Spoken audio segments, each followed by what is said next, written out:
ঘিরে বহে ব্রহ্মা হরি হরা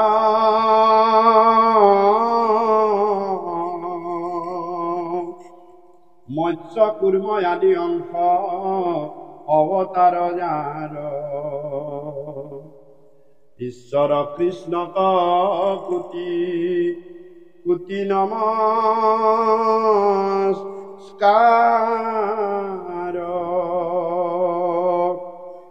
হে রাম নম নম মধুমুর রিপু মহাহরি অন্তে জুয়ুত্তময়াতি হুয়ে দাক স্মরি।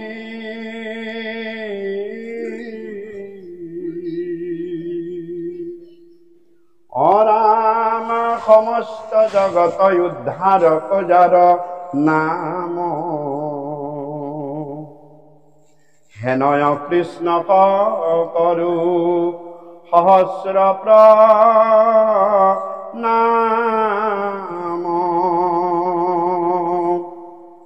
প্রভু ভগবন্ত ভকতর নবনিধি হরিক স্মরণে আরম্ভর হোক সিদ্ধি।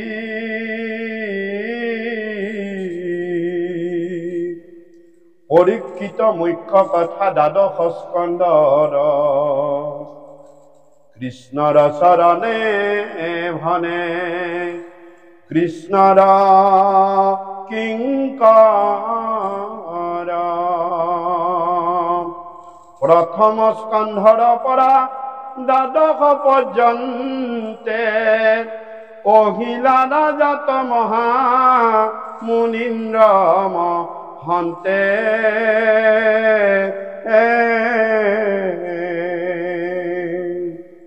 সংক্ষেপ করিয়া উদ্ধারিয়া তার আর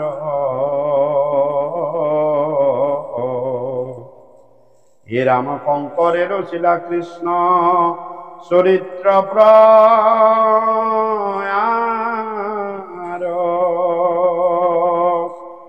সংক্ষেপ করিয়া উদ্ধারিয়া তার হার শঙ্করের শিলা কৃষ্ণ চরিত্র প্রয়ার।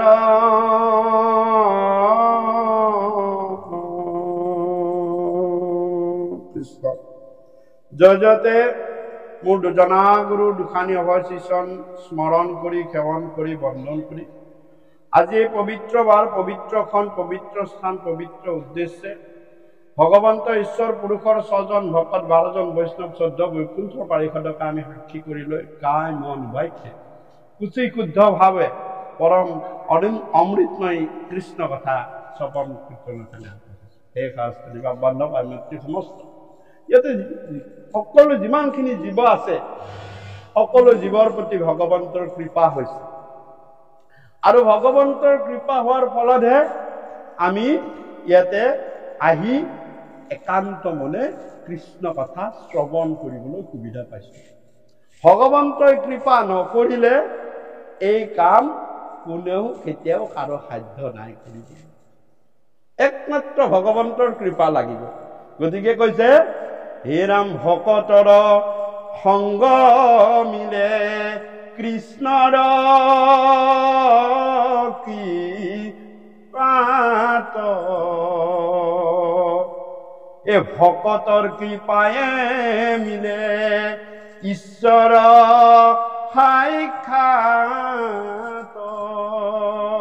ভাগৱত বাণী যে ভকতৰ সংগ মিলে কৃষ্ণৰ কৃপা। দিনটোত যদি এজন আমি ভকত কিবা কাৰণত লগ পাওঁ সেয়া ভগৱন্তৰ কৃপা হৈছে।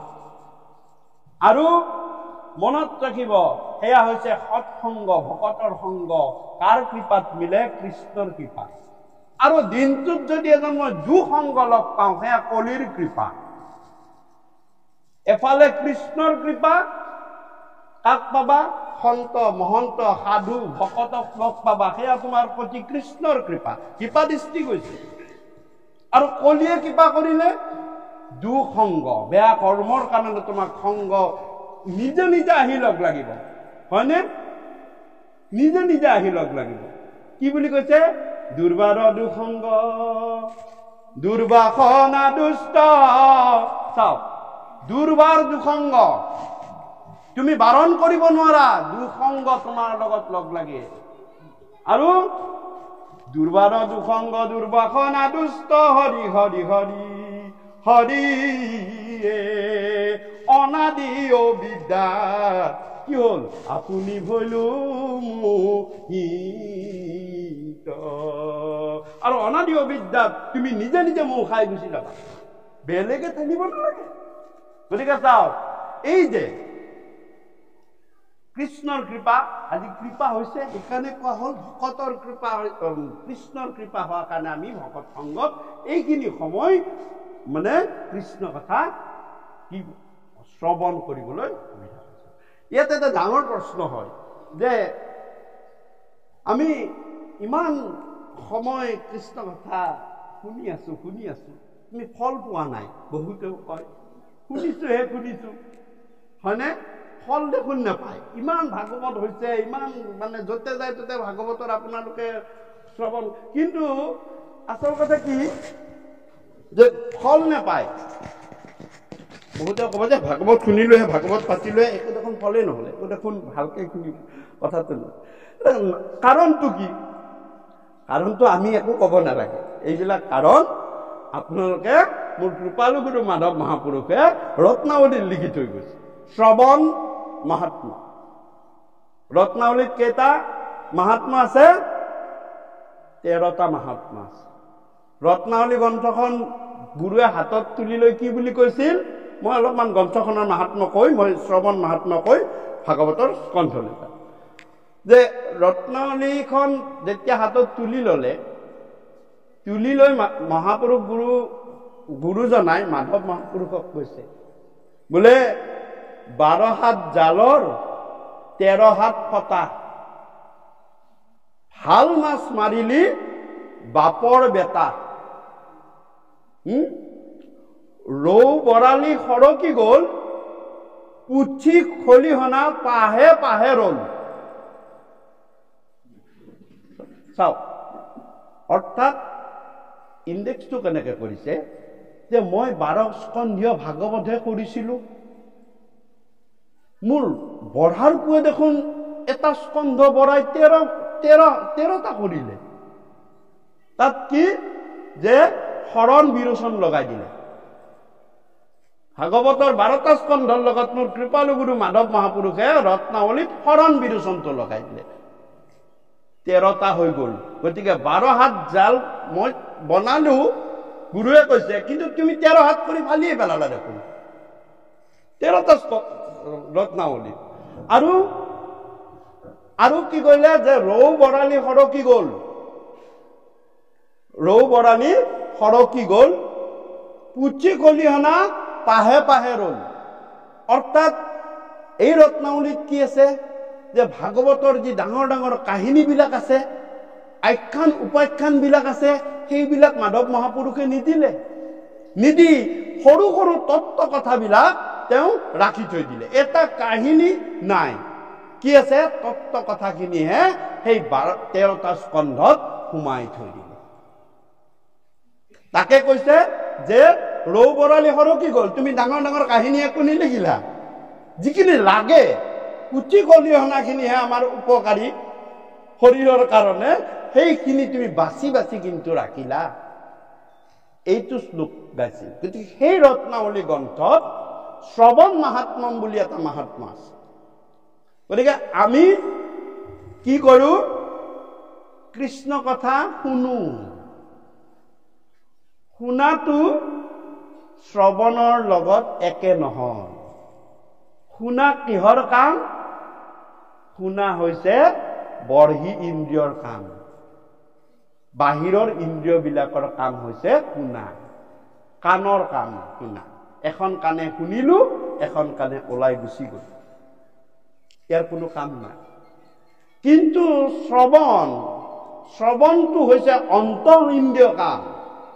শ্ৰৱণ কৰিলে 6টা কাৰ্য প্ৰতিফলিত দেহত ঘটিব লাগিব। এই 6টা কাৰ্য যদি নঘটে তোমাৰ শ্ৰৱণ হোৱা নাই, আৰু তুমি যি শুনিলা, শুনাৰ সেই শুনা কথাই তোমাক কাম নিদিয়ে। আমাৰ ধৰ্মটোৰ আচৰণ পক্ষৰ মুখ্যতম হৈছে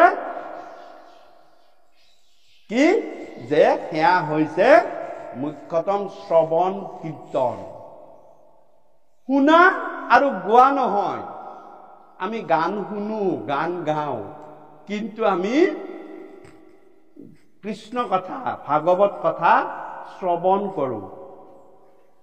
শ্ৰৱণ শব্দটোত আপোনালোকে অৰ্থটো চাওক। তালিব্য, শয়, ৰস্ৰ, 4টা শব্দ তাত সংযুক্ত হৈ আছে, 4টা আখৰ। তালিব্য স যোগ ৰ, স্ৰ হ'ল ৱ আৰু মূৰ্ধন্য ন। প্ৰথম আপোনালোকে চাওক, স মানে এই দেহটো, জীৱটো নাথাকিলে যিটো স, এই সটো স। ৰ মানে হৈছে ৰমণ তত্ত্ব, ৰমণ কৰিব লাগিব। সৰূপী দেহটোৰে কৃষ্ণ নাম, ৰাম নামত ৰমণ কৰি, মানে হৈছে ৱৰ্তাপে, ভিতৰ ফাললৈ নিয়া। ৱটোৰ অৰ্থ হৈছে ৱৰ্তাপে মানে সংস্কৃত শব্দ, এইটো ভিতৰলৈ লৈ যোৱা। অৰ্থাৎ আমি সৰূপী দেহটোৰে যি ৰাম নামত ৰমণ কৰিলো, সেইখিনি ভিতৰ ফাললৈ নিব দিছে। ৱৰ্তাপে, ভিতৰলৈ নি মধ্যাহ্ন ন, আনন্দ উপলব্ধি কৰা, সেইটোৱে শ্ৰৱণ। আমি শুনিলো, এই অলপ পিছতে পাহৰিলো, আমি শ্ৰৱণ নহল, সেইটো শুনা হল। গতিকে চাও, শ্ৰৱণ হব লাগিলে তোমাৰ ভিতৰত তুমি আনন্দ পাব লাগিব। শ্ৰৱণ কৰিব লাগিলে তুমি ৰমণ কৰিব লাগিব। গতিকে এয়া হৈছে শ্ৰৱণ শব্দটোৰ আক্ষৰিক তাৎপৰ্য। মই যিমান পাৰি সহজ সৰল ভাষাৰে মই কৈ গৈছো। 6টা কাৰ্য মানে শ্ৰৱণত হব লাগিব। 1 নম্বৰ কাৰ্যটো হৈছে, মনত ৰাখিব, শ্ৰৱণ কৰিবলৈ হলে, এই যে মই কলো শ্ৰৱণৰ কথাটো গোটেই ডেফিনিশ্যনটো দি দিলো। এতিয়া মই আহিম শ্ৰৱণত কি 6টা কাৰ্য হব লাগিব। তাৰে যদি এটাও নহয়, তোমাৰ শ্ৰৱণ নহব। সেই কৃষ্ণ কথাই তোমাক কাম নকৰে।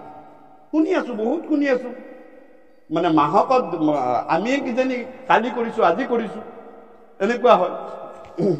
যি নহওক, 1 নম্বৰ কথা, শ্ৰৱণ কৰিব হলে প্ৰথম সহন কৰিব পাৰিব লাগিব। সহন, আপোনাৰ গাত সহন গুণটো আহিব লাগিব, সহ্য কৰিব পৰা গুণটো আহিব লাগিব। আপোনাৰ কোনোবা সময়ত নিন্দাও কৰিব পাৰে, তুমি যদি সহ্য কৰিব নোৱাৰি উঠি গলা, তোমাৰ শ্ৰৱণ নহল।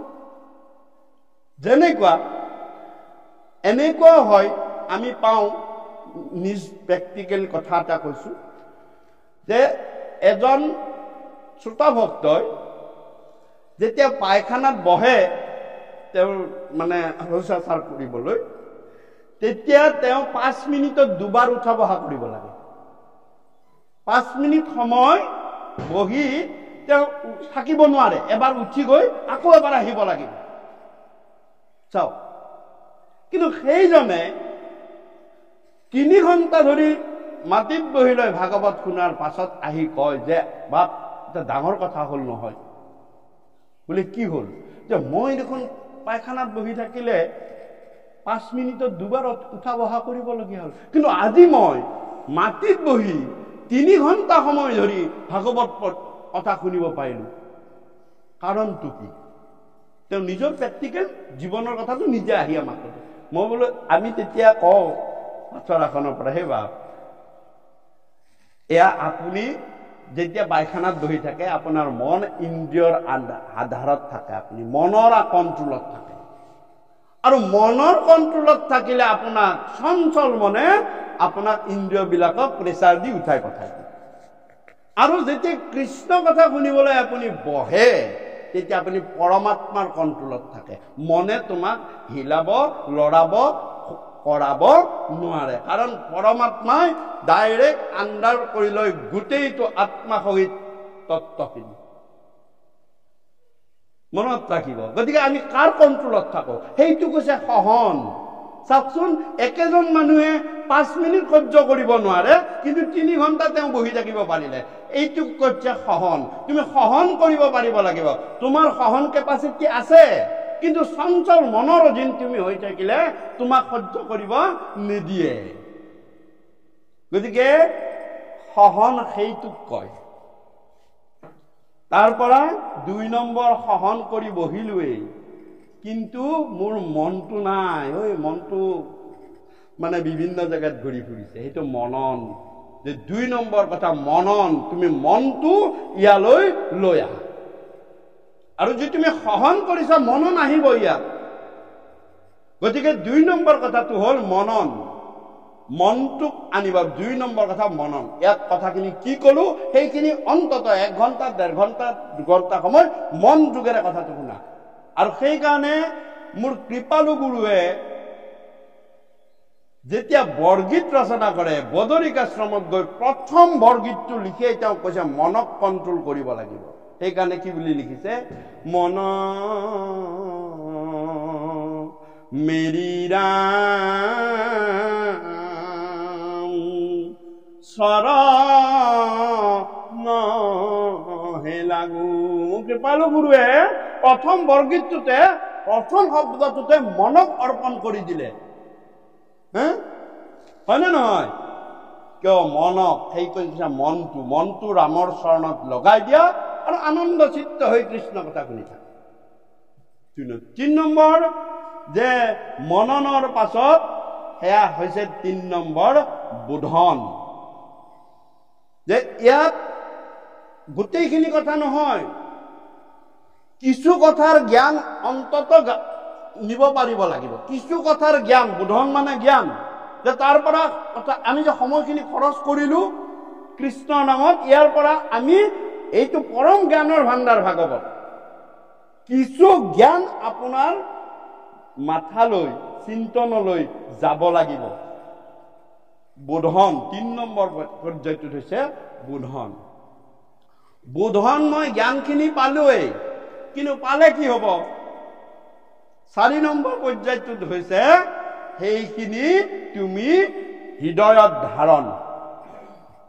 যি জ্ঞান পালো সেইখিনি মাথালৈ নিনিবা, পাহৰি যাবা। কিন্তু কি কৰা? সেইখিনি ভিতৰলৈ নিয়া, ভিতৰলৈ, অৰ্থাৎ হৃদয়ত স্থান দিয়া তুমি সেই কথাখিনি। যিকোনো অলপেই হওক তুমি কলৈ ধৰিব লাগিব, হৃদয়ৰে তুমি তাক ধাৰণ কৰা। হৃদয়ত চাওক তেনেকুৱাকে কিমানখিনি গুৰুৱে লিখি থৈ গৈছে দেই। শ্ৰৱণ মহাত্মৰ বিৰোচনৰ পৰা মই কথাখিনি কৈ আছো। তাৰপিছত তাক কি কৰা? তোমালোকে হৃদয়ত ধাৰণ কৰা। আৰু হৃদয়ত ধাৰণ কৰিলেহে তুমি পিছত গৈ সেইখিনিত এই 4 নম্বৰ পৰ্যায় ধাৰণ কৰিলো। হৃদয়ত ধাৰণ কৰিলে হৃদয়খন তোমাৰ নামৰ ভাণ্ডাৰ হৈ যাব। নামৰ ভাণ্ডাৰত আমাৰ ভঁৰালটোত যেনেকে ধান থাকিলেহে তুমি মৰণা মাৰিব পাৰিবা। ধান নাথাকিলে যদি হৃদয়খনে খালি ধানে যদি নাই ভঁৰালটোত, মৰণাৰ কিবা প্ৰশ্ন আহিবনে? মৰণাৰ একো প্ৰশ্ন নাহে যদি তোমাৰ ভঁৰালটোত ধানেই নাই। সেইটো কথালৈ মই ক'ব গৈছো যে এতিয়া তোমাৰ হৃদয়খনত হিয়াৰ মাজে নামৰ ভাণ্ডাৰ। বাপে খুব সুন্দৰ কথা, মোৰ কথাখিনি আগবঢ়াই কৈ দিলো যে ইয়াত হিয়াৰ মাজে নামৰ ভাণ্ডাৰত তোমাৰ বস্তু থাকিব লাগিব, নাম থাকিব লাগিব। কেনেকে থাকিব? এই যে ধাৰণ কৰিলা, তাক তুমি হৃদয়ত ধাৰণ কৰা। আৰু ধাৰণ কৰিলে তাক তুমি পিছত মৰণা মাৰিব লাগিব, ৰিপিট কৰাব লাগিব। মৰণাটো কিয় দিলে? মৰণা কাৰ্যটো যে চাওক, মৰণা এবাৰ গৰুহাল ঘূৰাই আপুনি মৰণা মাৰিলে ধান নসৰে। বাৰে বাৰে তাক সেই জায়গাতে ঘূৰাই থাকিব লাগিব, তেতিয়াহে পাতবিলাক সৰি ধ্বংস হৈ গুচি যাব। কি কৰিছে? তাক কৈছে যে তাকে কোৱা হ'ল ৰমন। বাৰে বাৰে তুমি তাক ঘূৰাই থাকা। সেইকাৰণে কৈছে হিয়াৰ মাজে নামৰ ভাণ্ডাৰ, ও মুখে বাজয় ও ৰাম নামে মৰনা মাৰে পাপ চাও যে মৰণা মাৰিব লাগিব অৰ্থাৎ তাক ৰমণ কৰিব লাগিব তেতিয়া পাপবিলাক কৰি শেষ হ'ব নিশেষ হ'ব গতিকে তাৰপিছত কোৱা হ'ল ধাৰণ ধাৰণৰ পাছত হৈছে ৰমণ অৰ্থাৎ ৰমি থকা এতিয়া কথা হ'ল আমাৰ কয় আপুনি ৰমণ মানে কি ৰমণ মানে তুমি তাত সকলো সময়তে তুমি কৃষ্ণ নামটো ৰমি থকা অৰ্থাৎ আমি এইটো সকলো ভিতৰৰ ইন্দ্ৰিয়ৰ কথা কৈ আছো দেই মই বাহিৰৰ ইন্দ্ৰিয়ৰ কথা মই বাদ দিলো আমি ভাবো মুখেৰে গালেহে নাম হয় মুখেৰে গালেহে গোৱা সেইটো বাহিৰ ইন্দ্ৰিয়ৰ কথা ভিতৰত কিন্তু সেইটো নহয় আপুনি ভিতৰত ৰমণ কৰিবলৈ হলে সেইখিনি ভিতৰত আপুনি ৰমণ কৰি গৈ থাকক স্মৰণ ভিতৰত কৰি থাকক আৰু হাতেৰে কৰ্ম কৰি থাকক অহৰ্নিশে ৰমণ কৰি থাকিলে বাহিৰত মানুহে পাগলা বুলি ক'ব আমি ধৰক অফিচত গ'লো মই যদি তাতে যদি কৃষ্ণ নাম ৰমণ অহৰ্নিশে মানে প্ৰতি কি বুলি কৈছে যে নিৰন্তৰে হৰিনাম ল'ব দিছে আমি যদি নিৰন্তৰে হৰিনাম মুখেৰে লৈ থাকো মোক অফিচত দৰমহা দিবনে যে তুমি চাকৰি আহিব নালাগে তোমাৰ শিক্ষকজনক ক'ব তুমি ওলাই যোৱা ল'ৰা ছোৱালীক পঢ়াবহে মাতিছো তুমি কি হৰিনাম গাই আছা কিন্তু নিৰন্তৰে গাব দিছে নহয় ক'ত পাৰি নিৰন্তৰে এই যে ভিতৰত ৰমণ তুমি নিৰন্তৰে কৰিবা বাহিৰত কি বকি আছা কিন্তু ভিতৰত নামখিনি তুমি ৰমণ কৰি আছা তাকে কৈছে ৰমণ ইজুকেল টু কীৰ্তন ৰমণ মানে অন্তঃ কীৰ্তন সেইকাৰণে শ্ৰৱণৰ পাছত কীৰ্তন আছে হয়নে নহয় আমাৰ কি প্ৰথম কি শ্ৰৱণ কীৰ্তন বুলি কয় নে পিছত কিয় আহিল বাঢ়ি ফালৰ পৰা যদি চাই কোনোবা এজনে কীৰ্তন কৰিলেহে শ্ৰৱণ হ'ব আজি আমি এটা আহি ভাগৱত কীৰ্তন কৰিছো কাৰণে আপোনালোকে শ্ৰৱণ কৰিছে উল্টা হৈছে নে নাই কীৰ্তনটো আগে হৈছে শ্ৰৱণটো পিছত হৈছে বাহিৰৰ ফালত উল্টা ভিতৰৰ ফালত কিন্তু শ্ৰৱণ আগে কীৰ্তন পিছত অৰ্থাৎ ভিতৰত তুমি যেতিয়া ৰমণ কৰিবা এই ৰমণ কৰিলে এইটো ইজুকেল টু কীৰ্তন অৰ্থাৎ 5 নম্বৰ পৰ্যায়টো হৈছে ৰমণ মনত থাকে অৰ্থাৎ তুমি হাতেৰেও কাম কৰি থকা মুখেৰে হৃদয়ৰে ভগৱন্তৰ ৰাম কৃষ্ণ নাম ৰমণ কৰি থকা কোনো পাপে তোমাক চুব নোৱাৰে কোনো পাপ অৰ্থাৎ তোমাকতো বেলেগেই কথা গোটেই পৰিয়ালটো গোটেই বংশটো আনকি 21টা পিঢ়ি ই কাম কৰি গুচি যাব ইমান শক্তি নামৰ গতিকে 5 নম্বৰ হৈছে ৰমণ বা কীৰ্তন আৰু 6 নম্বৰ কাৰ্যটো হৈছে শৰণ সব কৰিলো অন্ত কৰিলো কিন্তু নামত মই শৰণ নললো কাম নাই ও হৰিত শৰণ লয়াজি দুজনয়ে হৰিৰ চৰিত্ৰ কি কৰে শ্ৰৱণ কীৰ্তন কৰে ও দুৰ্ঘুৰয় পাৰ সংসাৰ সাগৰয়ে হিতু মহাজনে অতি প্ৰয়াসে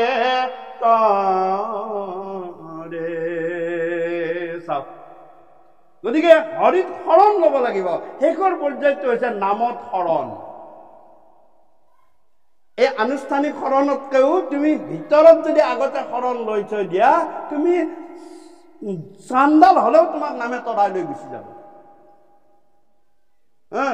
তোমাৰ বাহিৰৰ ধৰ্ম বাহিৰৰ কৰ্ম ভগৱন্ত পুৰুষে নাচায় নামে নেচায় তুমি বাহিৰত কি কৰিছা নামে নাচায় ভিতৰত তুমি এই কাৰ্য কৰি আছা তুমি শুনি লৈছা ভিতৰত ভাণ্ডাৰ কৰিছা গতিকে এয়া এই 6টা কাৰ্য মনত থাকিলে নে মোটামুটিকৈ মই এবাৰ ৰিপিট কৰি দিছো এটা হৈছে প্ৰথম হৈছে সহন 2 নম্বৰটো হৈছে মনন 3 নম্বৰটো হৈছে বোধন 4 নম্বৰটো হৈছে ধাৰণ ধাৰণৰ পাছত ৰমণ বা কীৰ্তন আৰু 6 নম্বৰটো হৈছে শৰণ।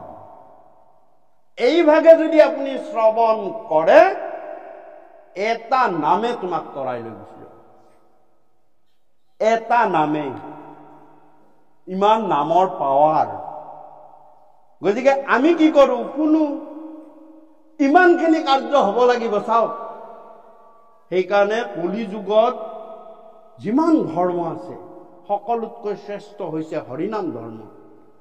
হৰিনাম ধৰ্মৰো ভিতৰত যিকেইটা সাধন পদ্ধতি আছে 9টা, শ্ৰৱণ, কীৰ্তন, অৰ্চন, বন্দন, দাস্য, সকীৰ্ত, বন্দন, বিষ্ণুত কৰিব দেহৰ বনলৈকে, তাৰ ভিতৰত শ্ৰৱণ শ্ৰেষ্ঠ। তাৰ কেনেকুৱা হ'ব লাগিব, কি নহ'লে যদি শুনিলেই যদি তৰি যায়, কিমানে দেখোন শুনি আছে, মাইকত শুনিছে, বক্সত শুনিছে, টিভিত শুনিছে, মোবাইলত শুনিছে, তৰিব কিয় পৰা নাই? বিপদবিলাক উদ্ধাৰ হ'ব কিয় পৰা নাই? কৰবাত কিবা এটা খুঁত আছে, কিবা এটা কেনা আছে, কেনাটো আমাক কোনে দিবা? আমিতো উলিয়াব নোৱাৰো, আমি মূৰুখমতি। আমাৰ কৃপালু গুৰুসকলৰ সান্নিধ্য লওক, তেওঁলোকে কি কৈ থৈ গৈছে তাৰ প্ৰতি নজৰ দিয়ক, আৰু তেতিয়া তাত আমাৰ ভুলবিলাক আমি ধৰিব পাৰিম। কৃষ্ণ ভাগৱতৰ মতে আপুনি যিখিনি কথা ক'লে আমি শুনিলোঁ। এতিয়া কথাটো হ'ল কি, মই নাজানো, তথাপিতো আপোনাক এটা কথা হয়তো সুধিব খুজিলোঁ। আমি ধৰক ভাগৱত শুনিলোঁ আৰু আমি পূজালৈও গ'লোঁ, কামটো আমাৰ কেনেকুৱা হ'ব? ভাল হ'ব নে বেয়া হ'ব নে কি হ'ব? কৃষ্ণ, আমাৰ বাপজনে খুব ধুনীয়া প্ৰশ্ন এটা সুধিছে। এইখিনি প্ৰশ্ন বাপজনাৰ লগতে আমি বিভিন্ন ঠাইত এনেকুৱাকৈ অনুষ্ঠানত মানে সন্মুখীন হওঁ। কিছুমানে এনেকুৱাও কয় যে বাৰ্ষিক কৰ্ম আমি বৃদ্ধি কৰিব লাগে নে নালাগে, সেনেকুৱা বহুত আছে বাৰু। যে নহওক বাৰু, বাপজনে কৈছে যে আমি ভাগৱতো শুনিলোঁ বা আমি ধৰক ভগৱন্তৰ নাম গুণানুকীৰ্তনো কৰিছোঁ আৰু পূজা ভাগতো অংশগ্ৰহণ কৰিছোঁ। নহয়, কথা হ'ল মোৰ কৃপালু গুৰুজনাই কৈছে যে মোৰ ধৰ্ম ধৰা নধৰা সেইটো তোমাৰ কথা, মই কাকো জোৰ নকৰোঁ। মই মোৰ ধৰ্ম, আমি এই ধৰ্ম সাধাৰণ লোক তৰিবৰ কাৰণে মই উলিয়াই দিছোঁ। মোৰ ধৰ্ম কাকো মই জোৰ কৰি আনি নকওঁ যে তুমি মোৰ ধৰ্ম লোৱা, কৃপালু গুৰুৱে কৈছে। কিন্তু মনত ৰাখিবা, মোৰ ধৰ্ম লোৱাৰ পাছত মই মোৰ ধৰ্মক বেবিচাৰ কৰিবলৈ মই কাকো মানে পাৱাৰ দিয়া নাই। মোৰ ধৰ্ম নধৰিবা, মোৰ তাত আপত্তি নাই, মোক শিষ্য নালাগে। কিন্তু মোৰ ধৰ্ম যদি এবাৰ লৈ বেবিচাৰ কৰা, তোমাক মই ভকত সংঘৰ পৰা বাহিৰ কৰি দিম। উদাহৰণ ব্যাস কলাই। ব্যাস কলাই নামৰ এজন আশাৰীৰ ভকত আছিল। তেওঁৰ ল'ৰাটোৰ এবাৰ সেই সময়ত বসন্তই দেখা দিছিল। ব্যাস কলাইৰ পত্নীয়ে গৈ, চৰিত পুথিৰ কথা দেই, আপোনালোকে পঢ়িলে পাব, এতিয়া আমি কোৱা কথা নহয়। ব্যাস কলাইৰ পত্নীয়ে গৈ শীতলা পানী আনিলে, আনি ছটিয়াই দিলে। গুৰুৰ মুখত আহি কথাটো কাণত পৰিল। তেতিয়া গুৰুৱে লগে লগে ব্যাস কলাইক ক'লে, ব্যাস কলাই, তুমি আজিৰ পৰা মোৰ ভকত শাৰীত নবহিবা। মই মোৰ ধৰ্মক বেবিচাৰ হবলৈ মই নিদিওঁ। হল, এয়া মোৰ কৃপালু গুৰুৰ কথা।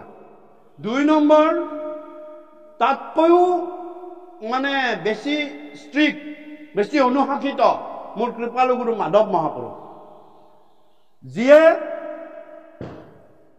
গুৰুৱে কৈছিল, মাধৱ আজি দুপৰীয়াৰ সাজটো আমাৰ ঘৰতে লোৱা চা। মাধৱ মহাপুৰুষে কৈছে, কৃপালু গুৰু, মই ল'ম, কিন্তু মই আপোনাৰ ভিতৰখন চাব এবাৰ বিচাৰোঁ, পাকঘৰটো চাব বিচাৰোঁ, কালিন দিয়াই পাকঘৰ। অৰ্থাৎ কি, যে গুৰুজনাৰ হৃদয়ৰ কথাখিনি মাধৱ মহাপুৰুষে চব জানে, গোটেইখিনি জানে। শৰীৰটোহে বোলে এক আত্মা ভিন্ন দেহ, গুৰু দুজনা এক আত্মা ভিন্ন দেহ। গুৰু অলপ মানে ট্ৰাবুল পাই আছে, পাকঘৰত অলপ খেলি মেলি আছে। এতিয়া গুৰুৰ মুখেৰে ক'লে কথাটো আইমাতৃ কালিন্দীয়ে নেমানিবও পাৰে বা গৃহকন্দলো এখন হ'ব পাৰে। কথাটো তেওঁ মাধৱ মহাপুৰুষলৈ ঠেলি দিলে, কোৱা নাই কিন্তু চৰিত্ৰটিত খুব সুন্দৰভাৱে আছে। বোলে মাধৱ আজি অন্নমুঠি লোৱা। মাধৱ মহাপুৰুষে ক'লে মই পাকঘৰটো চাব লাগিব। বোলে যোৱা চাই আহাগে, তুমি কি চাব বিচাৰিছা। পাকঘৰটোত যে চাই, পাকঘৰটোৰ কোণাটোত এটা ঘট পাতি থোৱা আছে, আম ডালি কেইটা মানে। কৃপালু মাধৱ মহাপুৰুষে বোলে, আই আপুনি কি কৰিছে? এই সংসাৰী জীৱ নহয় মাধৱ, ল'ৰা ছোৱালীকেইটাৰ ভালৰ কাৰণে এই ঘৰটি ইয়াতে পূজা কৰি পাতি থৈ দিয়া হৈছে। এই জগতৰ ঈশ্বৰ আপোনাৰ স্বামী, আপুনি সাক্ষাৎ লক্ষ্মী, আৰু আপুনি এনে কৰ্ম কৰিছে, আপুনি তুচ্ছ দেৱতাক পূজন কৰিছে, এইটো কেনেকুৱা হয়? আই মই আপোনাৰ গৃহত আজি অন্নমুঠি নলম, মোৰ গুৰু আজ্ঞা পৰিব এতিয়া। তেতিয়া ক'লে যে মাধৱ সেইটো কথা নহয়, তুমি কি কৰিব লাগে কোৱা। বোলে গোটেই ঘৰ, এই ঘৰ বাহিৰ কৰক, গোবৰ পানীৰে মচক, চব চাফ চিকুণ কৰক, আৰু গুৰুৰ পদজাল আনি আপুনি গোটেই ঘৰটো ছটিয়াই দিয়ক, গোটেই ছালৰ পৰা মুধলৈকে ছটিয়াই দিয়ক, তেতিয়াহে মই অন্ন। ইয়াত চৰিতপুথিৰ 2 নম্বৰ মাধৱ মহাপুৰুষৰ। এতিয়া কথা হ'ল, বাপজনে যিটো প্ৰশ্ন সুধিছে, প্ৰশ্নটোৰ উত্তৰ এনেকুৱা যে কোৱা হ'ল যে ব্যভিচাৰ নকৰিব। তেতিয়াহ'লে ব্যভিচাৰ কেতিয়া হয়? ব্যভিচাৰৰ ডেফিনিশ্যন ক'ত আছে, কোনে দিছে? ব্যভিচাৰ কেতিয়া হয় কেতিয়া নহয়? ভাগৱতৰ 2য় স্কন্ধত মোৰ কৃপালু গুৰুৱে এই উপদেশ দি থৈ দিছে যে যদিহে মোৰ তাত শৰণ লৈছা, গতিকে এইখিনি কথা একমাত্ৰ এক শৰণ হৰিনাম ধৰ্মত শৰণাপন্ন হোৱা জনৰ কাৰণেহে। বাকী যদি শৰণাপন্ন হোৱা নাই, তেওঁ যোৰ ইচ্ছাটোতো যাব পাৰে, যোৰ ইচ্ছা, যেনেকুৱা এৰাল নাথাকিলে যেনেকুৱা মানে ঘূৰিব পাৰে, কোনো কথা নাই, সকলো পথাৰতে যাব পাৰে। কিন্তু যদিহে এৰাল থাকে, এটা নিৰ্দিষ্ট সীমা থাকিব, হয়নে? বোলে যদিহে শৰণ লৈছা, তুমি ব্যভিচাৰ কৰিবলৈ কিন্তু গুৰুৱে দিয়া নাই। সেইটো কিন্তু কি হ'ল? ব্যভিচাৰ হ'ল। কেনেকুৱা বুলি কৈছে যে আমাৰ ধৰ্মটোৰ নাম হ'ল এক শৰণ হৰিনাম ধৰ্ম। বাকী বহুত ডেফিনেশ্যন আছে, কিন্তু আমি মাধৱ মহাপুৰুষে যিটো কৈছে, যি নাম কৈছে সেয়াহে ধৰিম। এক শৰণ হৰিনাম ধৰ্ম ৰাজা কৈলি পৰক বাপ গাই, নহয়, হয় নে নহয়? গতিকে আমাৰ ধৰ্মৰ নামটো হৈছে এক শৰণ হৰিনাম ধৰ্ম। এক যেতিয়া শৰণ, একত শৰণ, আপুনি এক উলিয়াবলৈ হ'লে, এক এটা উলিয়াবলৈ হ'লে আপুনি চাওক, যিয়ে মানে ইউনিটটো বা এককটো নলওক, তাৰ এটা বস্তু আছে, বাউণ্ডাৰী এটা থাকিব। এক কথা মাটি, আপুনি প্ৰকাণ্ড এখন পথাৰ আছে, আমাক যদি কয় বোলে তাৰ পৰা 1 বিঘা মাটিত তুমি খেতি কৰা, 1 বিঘা, এশৰণ আছে না, 1 বিঘা মাটিত 1 বিঘা মাটি উলিয়াবলৈ যাওঁতে আমি কি কৰিম? প্ৰথম গৈ পথাৰখনত আমিতো য'তে ধান টান ছটিয়াই দিব নোৱাৰো, হয়নে নহয়? যিহেতু আমাৰ 1 শৰণৰ কথা আছে, আমি 1 বিঘাৰ কথা আছে, 1 কথাৰ কথা আছে, আমি প্ৰথম কি কৰিম? যে আমি তাৰ চাৰিওফালে 4খন বেৰ বা সীমাটো মাৰি লওঁ, হয়নে নহয়? বোলে 1 শৰণ হৰিনামৰ ধৰ্মত অহাৰ লগে লগে মোৰ কৃপালু গুৰুৱে ভাগৱতৰ, আমাৰ কথা নহয় এইবিলাক, ভাগৱতৰ 2য় স্কন্ধৰ গুৰু উপদেশত কৈছে যে 4খন বেৰ দিছে বা সীমা দিছে। মোৰ ধৰ্মত অহাৰ লগে লগে এই সীমাৰ ভিতৰত থাকিব লাগিব। ইয়াৰ পৰা যদি তুমি বাহিৰলৈ গুচি যোৱা, এইটো অনীতি হ'ব, অনিয়ম হ'ব, একৰ পৰা তুমি দ্বিত পৰিলা। তাৰমানে এক কথা 1 বিঘা ল'ব দিছে আমাক, আমি যদি আৰু 4 সীমাৰ বাহিৰত গুচি যাওঁ, এইটো অনীতি নহ'ল? তোমাক মই 1 কথাহে ল'ব দিছিলো, 1 বিঘাহে ল'ব দিছিলো, তুমি 1 লেচা আকৌ কিয় বঢ়ালা? হয়নে নহয়?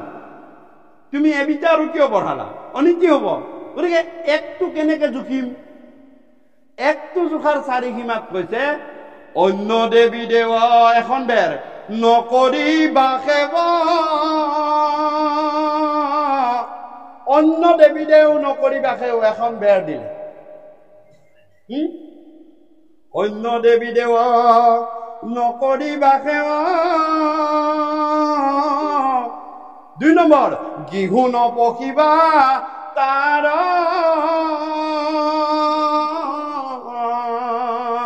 2 নম্বৰ বেৰখন দিলে গিহু নপকিবা তাৰ এই 2 নম্বৰ প্ৰসাদো নাখাইবা 3 নম্বৰ বেৰ দিলে নিৰ্মাল্য নলৈবা তেতিয়াহ'লে কি হ'ব এই চাৰিখন বেৰ আছে নে চাওক আপোনালোকে চাৰিটা সীমা আছে নে তেতিয়া যদি তুমি তাৰ পৰা বাহিৰ হৈ যোৱা প্ৰসাদো নাখাইবা নিৰ্মাল্য নলৈবা ভক্তি হৈব বেভিচাৰ এই সীমাৰ যদি তুমি বাহিৰত যোৱা মোৰ ভক্তি বেভিচাৰ হ'ব এক শৰণৰ পৰা তুমি গীত পৰি যাবা মই মোৰ ভক্তি ধৰ্ম এক শৰণ হৰিনাম ধৰ্ম মই বেভিচাৰ হ'বলৈ নিদিওঁ বহু কষ্ট কৰি এই ধৰ্ম প্ৰচাৰ কৰোঁ যদিহে মোৰ তাত এক শৰণ হৰিনাম ধৰ্মত গুৰু পৰম্পৰাৰ মাজেৰে তুমি শৰণাগতি হৈছা যদি হোৱা নাই আমাৰ ক'বলৈও নাই কোনেই কথা আপুনি শৰণীয়া হয় বোলে হয় তেতিয়া এইখিনি কিন্তু চাৰিসীমা গুৰুৰ বেৰ আৰু তাক যদি নামানে কিন্তু বেভিচাৰ হয় আমি কোৱা নাই ভাগৱত শাস্ত্ৰত গুৰুৱে নিজেই উপদেশ দি থৈ গৈছে এ আমাৰ কথা নহয় বাপজনাই সোধাৰ কাৰণে প্ৰসংগত কথাখিনি ওলাইছে গতিকে আমি আৰু বঢ়াই ক'বলৈ নোৱাৰো আমি 4ৰ পৰা 5 কৰিব নোৱাৰো আমি 4ৰ পৰা 5 কৰিব নোৱাৰো বা 4ৰ পৰা আমি 3ও কৰিব নোৱাৰো এখন বেৰ মুকলি হৈ যাব ন আৰু এইখিনি নকৰিবা বুলি কৈছে বেভিচাৰ হয় কেতিয়া বেভিচাৰ নহয় পিছৰ শ্লোকটোতে কৈছে পিছৰ শ্লোকটোত কৈছে এক কৃষ্ণ দেৱ তাতেও 4টা আছে কি নকৰিবা এইকেইটা কি কৰিবা পিছৰ শাৰীত এক কৃষ্ণ দেৱ তান্তে কৰা সেৱ ধৰিও কৃষ্ণৰ নাম কৃষ্ণ দাস হুয়া প্ৰসাদ ভুঞ্জিয়া হস্তে কৰা তান কাম কক যাব দিছে কৃষ্ণৰ স্থানক যত্নে চলিও ক হাঞ্চিও পুণ্যৰ দাম কৃষ্ণৰ কিংকৰে ৰচিল শংকৰে ডাকি বোলা ৰাম ৰাম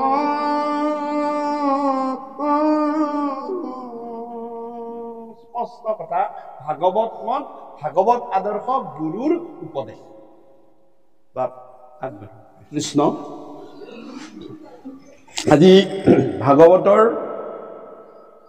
6ষ্ঠ স্কন্ধৰ আমি উপাখ্যান হিচাপে অজামিল উপাখ্যান পঢ়িম অজামিল উপাখ্যানৰ এইকাৰণেই পঢ়িম যে অজামিল উপাখ্যানত আমি যি অলপ আগতে ক'লোঁ হৰিনাম কৃষ্ণ নাম এটা নামৰ কিমান মহিমা আৰু এই নামক লৈতো আমি সকলোৱে কি কৰিছোঁ এক শৰণ হৰিনাম ধৰ্মত শৰণাগত হৈছে আমাক এক নামে যত পাপ সংহাৰিতে পাৰে ততে পাতকী পাপ কৰিতে নপাৰে জীৱনত এটা নাম যিমান পাতকী পাপ নকৰক এক নামে পাহাৰ জন্মান্তৰৰ পাপৰ পাহাৰ পুৰি ভস্ম কৰিব আৰু সেই নামটোৱেই মই আগৰবাৰতো চাগে কৈছোঁ চাগে তথাপিও মই এইটো আমাৰ সমাজলৈ এটা মানে কাটৰ অনুৰোধ কৰোঁ যে আজি মানে মাজনীৰ আজি জন্মদিনটো এনেকুৱাকৈ পাতিলে ভগৱন্তৰ পৰম কৃপা হয় অৰ্থাৎ জন্মদিন মাজনীৰ আমি ইয়াতে কাৰ গুণানুকীৰ্তন কৰি আছোঁ পৰম ঈশ্বৰ পৰম পুৰুষৰ যেতিয়া গুণানুকীৰ্তন কৰি আছোঁ এই জীৱৰ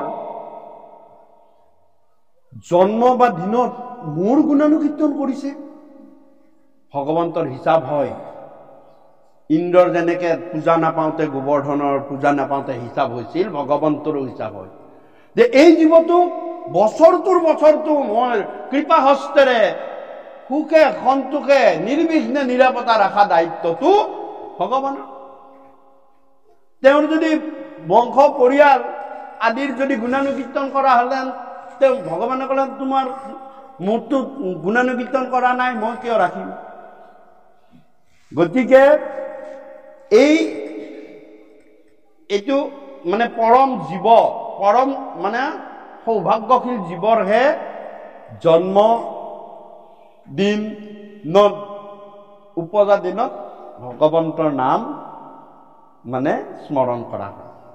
চাওক, আমি কৃপালু গুৰু দুজনাৰ জন্ম উৎসৱ হিচাপে পালন কৰোঁ, হয়নে? কৰোনে নাই? কিমান দিন মহা মানৱ আমি উৎসৱ হিচাপে পালন কৰোঁ, আৰু নাম গুণনৰ মাজেৰে কিমান পুণ্যশালী জীৱ। গতিকে আমি যদি মনুষ্যৰো এনেকুৱা কৰা হয়, এইটো আমাৰ নিজৰ সংস্কৃতি।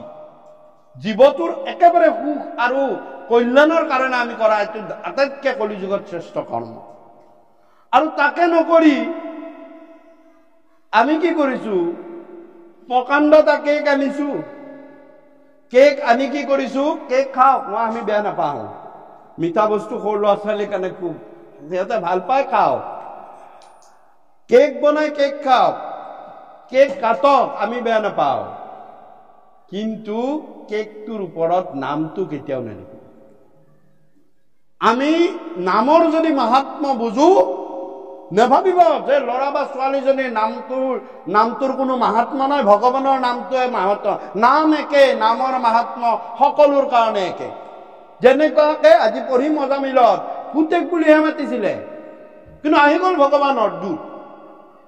যমৰ যাতনাৰ পৰা জীৱ টানি লৈছিলে যমৰ দূতে, সেই জীৱ কাঢ়ি লৈ আহি আকৌ অজামিলক 18 বছৰ আয়ুস দি দিলে। এটা নামে অজামিলক 18 বছৰ আয়ুস দি দিছে। কিমান বছৰ? 18 বছৰ। আজিলৈকে বিজ্ঞানে কওক, এটা টেবলেট খালে যদি 18 বছৰ জীয়াই থাকিব পাৰি, পাৰিছেনে? কিন্তু ভাগৱতত স্পষ্ট লিখা আছে যে 88 বছৰত অজামিলৰ যি ঘটনা ঘটিছিল, মৰিছিল, এবাৰ পুতেকৰ নাম লোৱাৰ পাছত 108 বছৰত অজামিলে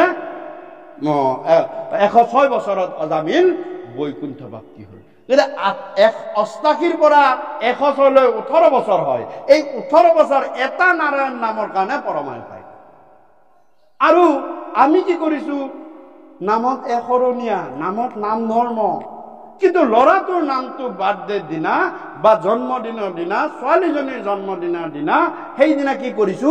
এটা কেকৰ ওপৰত হেপী বাৰ্থডে বুলি ল'ৰাটোৰ নামটো লিখি মস্ত এখন চুৰি আনি জ্বলি থকা কেণ্ডেল কেইডাল মই ফুক মাৰি নমাই দি আন্ধাৰৰ মাজত সেই ল'ৰাটোৰ নামটোকে খণ্ড খণ্ডকে কাটিছো আৰু অঙহী বঙহীয়ে বিটাই খাইছো। হা? হয়নে? কেনেকুৱা কৰ্ম কৰিছো?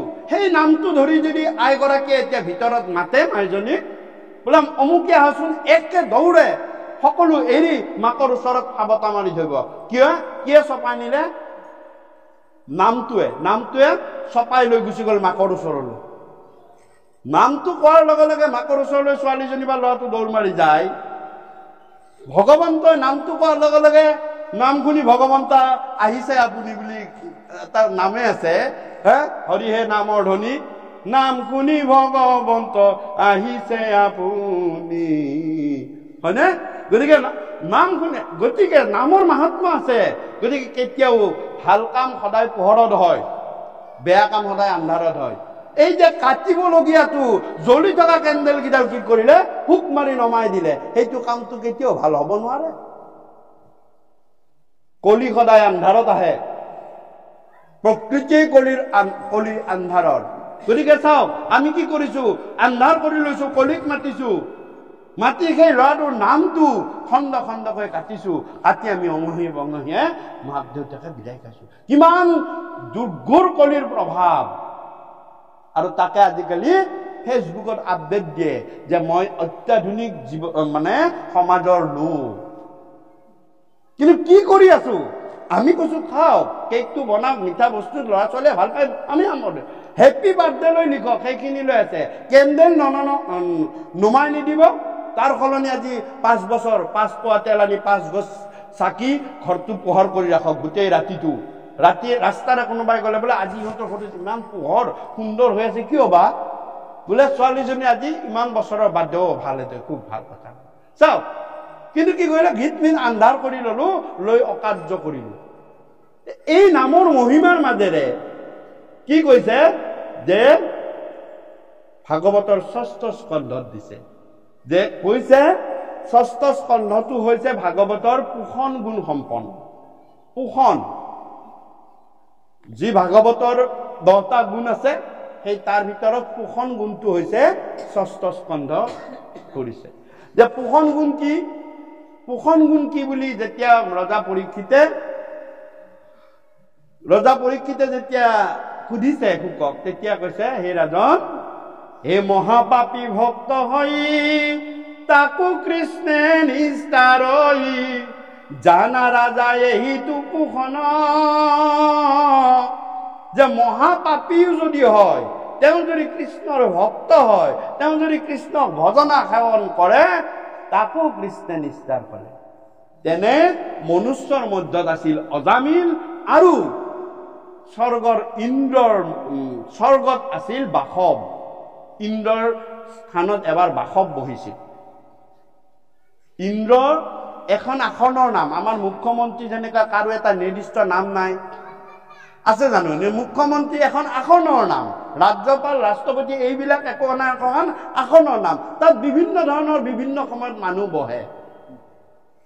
ঠিক তেনেদৰে ইন্দ্ৰ, ব্ৰহ্মাকে আদি কৰি সকলো সেইবিলাক এখন এখন মানে আসনৰহে নাম। আৰু তাত এবাৰ বাসৱ বহিছিল, এবাৰতো নহুকো বহিছিল।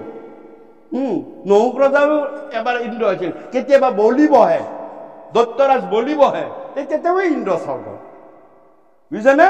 গতিকে সেই অজামিল, এই অজামিলৰ কথাৰে আমি আগবাঢ়িছো আজি ভাগৱতৰ 6ষ্ঠ স্কন্ধ। কৃষ্ণ অজামিল উপাখ্যান 7ম অধ্যায় 6ষ্ঠ স্কন্ধ। কৃষ্ণ।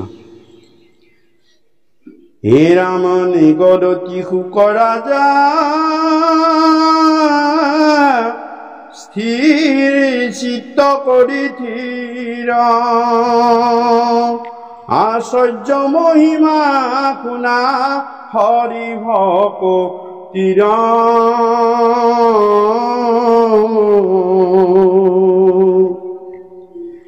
আছে যত যজ্ঞ তীৰ্থ ধৰ্ম সংসাৰত,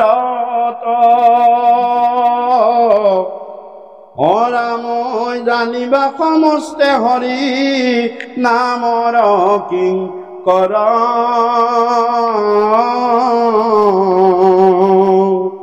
শূন্য অৰণ্যত বঞ্চয় হৰি নাম সিংহ, পলাই পাপ হস্তি তাৰ শুনি মহালিংগ।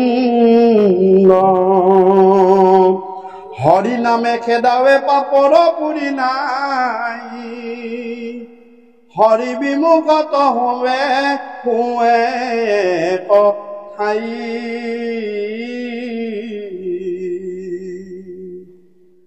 পৰম পাদুকি যিটো অতি অনাচাৰী,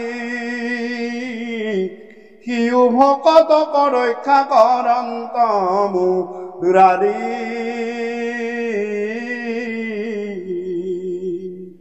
চতুৰ্ভুজ ৰূপে পাৱে বৈকুণ্ঠ নগৰ,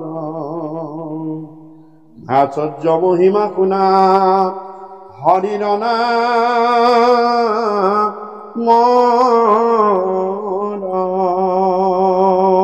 কৃষ্ণ। ৰজা পৰীক্ষিতক মহামুনি শুকে কৈছে, হে ৰাজন, হৰি ভকতিৰ মহামহিমা, হৰিনামৰ বহুত মহিমা। হৰিনামৰ মহিমাৰ কথা মই কৈ শেষেই কৰিব নোৱাৰো। আৰু হৰিনামৰ এনেকুৱা শক্তি তুমি ভাবিবই নোৱাৰা। আৰু ইহঁতে কৈছে যে পূৰ্ণ অৰণ্যত বঞ্চয় হৰি নাম সিংহ। মই আগতে বিশ্লেষণ কৰিছিল নেকি, নামক কিয় সিংহ বুলি কয়? নামক নাদ পঞ্চানন, নাদ পঞ্চানন বুলিও কয়। পঞ্চানন মানে সিংহ, নাদ মানে নাম। আৰু ইয়াতো কৈছে যে পূৰ্ণ অৰণ্যত বঞ্চয় হৰিণ নামক সিংহ। আপোনালোকে নামঘৰ সত্ৰত দেখিছে নহয়, দুৱাৰ মুখত দুটা সিংহ থাকে, সেয়া নামৰ প্ৰতীক। আৰু নামৰ প্ৰতীক মানে আজিৰ দিনত সেইকেইটা চিচি কেমেৰা। আপুনি অহৰ্নিশে নামে আপোনাক যি সত্ৰ বা অনুষ্ঠানত সোমালে আপোনাক নামে আপুনি নজৰত থাকিলে তাৰ ভিতৰত কৰা সকলো কৰ্মৰ টুকি হিচাপ নামে লৈ লয়। সেইকাৰণে নামঘৰ সত্ৰৰ ভিতৰত কিছুমান নিয়ম কৰাটো একেবাৰে নিষিদ্ধ। খং কেতিয়াও কৰিব নালাগে। তুমি নামৰ কেমেৰাত বন্দী। উচ্চ আসনত বহিব নাপায়। ভিতৰত দেই, তাৰ পৰা চৰণ মাত্ৰ এক আঙুল হে দাঙিব পাৰিব। কি ভকত কি আই, তাৰ ওপৰত কিমান নিয়ম। সেইকাৰণে নামঘৰৰ দুৱাৰ মুখটো পাৰ হৈ আহোঁতে বাহিৰে এটা সেৱা, ভিতৰত এটা সেৱা। ভিতৰত কিহৰ? এই যে দুৱাৰ মুখটোতো 2 আঙুলত নহ'ব, সেইটোতো 4 আঙুল অলপ ওখ হ'ব লাগিব। সেইখিনি 4 আঙুল আমি পাৰ কৰি ল'লো নাই, সেইটো নামৰ অপৰাধ। সেইকাৰণে ভিতৰত সোমাই আহি আৰু এটা সেৱা লৈহে আসন ল'ব লাগে। এইটো আজ্ঞা লোৱা বুলি কয় প্ৰভু। এটা নামৰ অপৰাধ হ'লেই, বুজিছেনে? সাৱধান। গতিকে নামক সিংহ বুলি কয় এইকাৰণে যে নামৰ 5টা গুণ সিংহৰ 5টা গুণৰ লগত মিলে। মনত ৰাখিব। সেইকাৰণে নামক নাম সিংহ বুলি কয়। নাদ পঞ্চানন বোলে, পঞ্চানন মানে সিংহ। 1 নম্বৰ কথা যে নাম, আপোনালোকে জানে যে অৰণ্যৰ ভিতৰত পশুবিলাকৰ ৰজা হৈছে সিংহ, পশুৰাজ সিংহ বুলি কয়, হয়নে? ঠিক তেনেদৰে এই ধৰ্মৰ অৰণ্যখনতো যিমান ধৰ্ম আছে সকলো ধৰ্মৰ ওপৰত ৰজা ধৰ্ম হৈছে নাম। পশুৰ ভিতৰত ৰজা নাম, পশুৰ ভিতৰত ৰজা সিংহ, আৰু ধৰ্মৰ ভিতৰত কলি যুগত নাম। 1 নম্বৰ। 2 নম্বৰ যে 2 নম্বৰ কথা হ'ল সিংহই কৰি অনা চিকাৰ আন জন্তুৱে টানি আজুৰি মনে মনে হ'লেও শিয়াল কুকুৰে টানি আজুৰি খায়, কিন্তু সিংহই বেলেগৰ চিকাৰ কেতিয়াও নাখায়। যি খাব নিজে চিকাৰ কৰি আনি নিজে খাব। আপোনালোকে চাব পাৰে। ঠিক তেনেদৰে নাম ধৰ্মই কোনো ধৰ্মৰ সহায় নোলোৱাকে নিজে সকলো পাপ বিনাশ কৰাৰ ক্ষমতা আছে। কিন্তু বেলেগ ধৰ্মবিলাকক নামৰ সহায় নহলে তাৰ পৰা কোনো ফলো নাপায়, তাৰ পৰা কোনো কামো নাপায়। কি বুলি কইলে? হে ৰাম জয় জয় কৃষ্ণ যাৰ স্মৰণ মঙ্গল, কলি যুগত যাক যোগাদিৰো হৰি নামে মহাফল। যে কলি যুগত যাগ কৰা, যজ্ঞ কৰা, হোম কৰা, তপ কৰা, ব্ৰত কৰা, যেই নকৰা, হৰিনাম নহলে তাৰ পৰা একো ফল নোপোৱা, হয়নে? গতিকে ঠিক তেনেদৰে নামে কোনো ধৰ্মৰ সহায় লৈ তেওঁৰ কাৰ্য নাম ধৰ্মই পালন। নাম স্বতন্ত্ৰ বুলি কৈছে। মই স্বতন্ত্ৰ, মই নিজৰ স্বীকাৰ মই নিজেই কৰিম, নিজেই ধ্বংস কৰিম, মোক কোনো সহায় কৰিব নালাগে। 2 নম্বৰ সেইটো। 3 নম্বৰ যে ইয়াত যদি সিংহই আৰাও কৰে, ইয়াতো তাকে ক'লে যে পূৰ্ণ অৰণ্যত বঞ্চয় হৰিনাম সিংহ আৰু পলয় পাপ হস্তি তাৰ শুনি তাৰ লিংগ। সিংহই যদি ইয়াত আৰাও কৰে 5 মাইললৈকে যিমান পশু পক্ষী আছে, পশু আছে, সব পলাই পতং দিব যে পশুৰাজ সিংহ আহিছে, আমি বাচিব লাগে, হস্তি পৰ্যন্ত। আৰু সেইকাৰণে কৈছে ইয়াত যদি নামৰ ধ্বনি হয়, কোনে মানে পাপ সবাৰো হৰণ কৰি গুচি যায়। যিমান দূৰলৈকে এই শব্দ যাব, এই কথা শুনিব, সিমান দূৰলৈকে পাপ বিনাশ কৰি লৈ গুচি যায়। 3 নম্বৰ চাইন। 4 নম্বৰ যে 4 নম্বৰটো হৈছে যেতিয়া অৰণ্যত আন জন্তুবিলাক শুই থাকে একমাত্ৰ সিংহ জাগি থাকে আৰু যেতিয়া আন জন্তুবিলাকে চিকাৰলৈ ওলাই গুচি যায় সিংহই তেতিয়া নিদ্ৰা যায় সিংহৰ উল্টা তাৰমানে আৰু ঠিক তেনেদৰে আমি ব্ৰহ্মাকে আদি কৰি আমি যত যিমান জীৱ আছো এই জীৱবিলাক যেতিয়া মায়াৰ সজ্জাত টোপনি যাই থাকো একমাত্ৰ চৈতন্য শক্তিৰ নাম জাগ্ৰত হৈ থাকে নাম জাগ্ৰত হৈ থাকে কি বুলি ক'লে ব্ৰহ্মাই আদি কৰি জীৱ যত ৰাম ৰাম ৰাম ৰাম মায়া সজ্জা মাজে আছয় ঘুমতি যাই চাওক আমি ব্ৰহ্মাকে আদি কৰি আমি মায়া সজ্জাত ঘুমতি গৈ আছো কিন্তু কোনোবা এটা জাগি আছে কোন তুমিহে চৈতন্য সনাতন ৰাম ৰাম ৰাম ৰাম ৰাম আমি অচেতন নিয়োগ নাথ জগাই গতিকে নাম চৈতন্য জাগি থাকে আমি জীৱবিলাক মায়াত পৰি থাকো নাম জাগি থাকে আমি যেতিয়া মানে মায়া সজ্জাৰ পৰা উঠো নামে তেতিয়া আমি নামৰ কথাই পাহৰি যাওঁ তেতিয়া নামে ইচ্ছা নগলেও টোপনি মাৰিবলগীয়া হয় আমি নামৰ কথাইতো পাহৰো যেতিয়া মায়াত সোমাই যাওঁ যেতিয়া জাগ্ৰত হৈ যাওঁ মায়াৰ সংসাৰখনত যেতিয়া সোমাই যাওঁ নামৰ পৰাইতো বিচ্ছিন্ন হৈ যাওঁ হয় নে নহয় গতিকে এয়া 4 নম্বৰ গুণ আৰু 5 নম্বৰ গুণটো হৈছে যে পশুৰা সিংহ ইচ্ছামতে বনত তেওঁ ঘূৰিব ফুৰিব পাৰে হয়নে তেওঁৰ কোনো কথা নাই কিন্তু যিমান পশু আছে এই পশুবিলাকৰ ভিতৰত আটাইতকৈ কম সময় ৰমণ শাৰীৰিক ৰমণত থকা জন্তুটোৱে হৈছে সিংহ কম সময় ৰমণত থাকে শাৰীৰিক ৰমণত নামৰ যে নাম প্ৰমত্তকে কৰি যাৰ তাত ক্ৰিয়া কৰে সি শাৰীৰিক সম্বন্ধ বা ৰমণৰ কাৰণে খুব কম সময় দিয়ে খুব কম সময় দিব লাগিব দিয়ে কিন্তু খুব কম সময় তাকে লৈ চিন্তা কৰি উত্ৰাৱল হৈ নাথাকে মনত ৰাখিব তেওঁৰ হৃদয়ত প্ৰেম থাকে প্ৰেম আৰু কাম দুটা বেলেগ বেলেগ বস্তু কামৰ এটা নিৰ্দিষ্ট সময় আৰু সীমা থাকে কিন্তু প্ৰেমৰ নিৰ্দিষ্ট সময় আৰু সীমা নাথাকে আপোনালোকে ৰাস পাতিলে ৰাস উৎসৱ উদযাপন কৰিলে আপোনালোকে জানেনে ভগৱন্ত ঈশ্বৰ পুৰুষে কিমান বছৰত ৰাস কৰিছিল ৰাস কিন্তু কৃষ্ণৰ আৰু গোপীসকল মানে বৈকুণ্ঠীয় লীলা ইয়াক বৈকুণ্ঠৰ লীলা বুলি কৈছে কামজয় কালি এইটো নামে মাধৱৰ ৰাস পাতিলে জানেনে ভগৱন্ত পুৰুষৰ মাত্ৰ বছৰ আছিল 9 বছৰ আৰু তাত গোট খোৱা গোপীসকলৰ বয়স কিমান আছিল জানেনে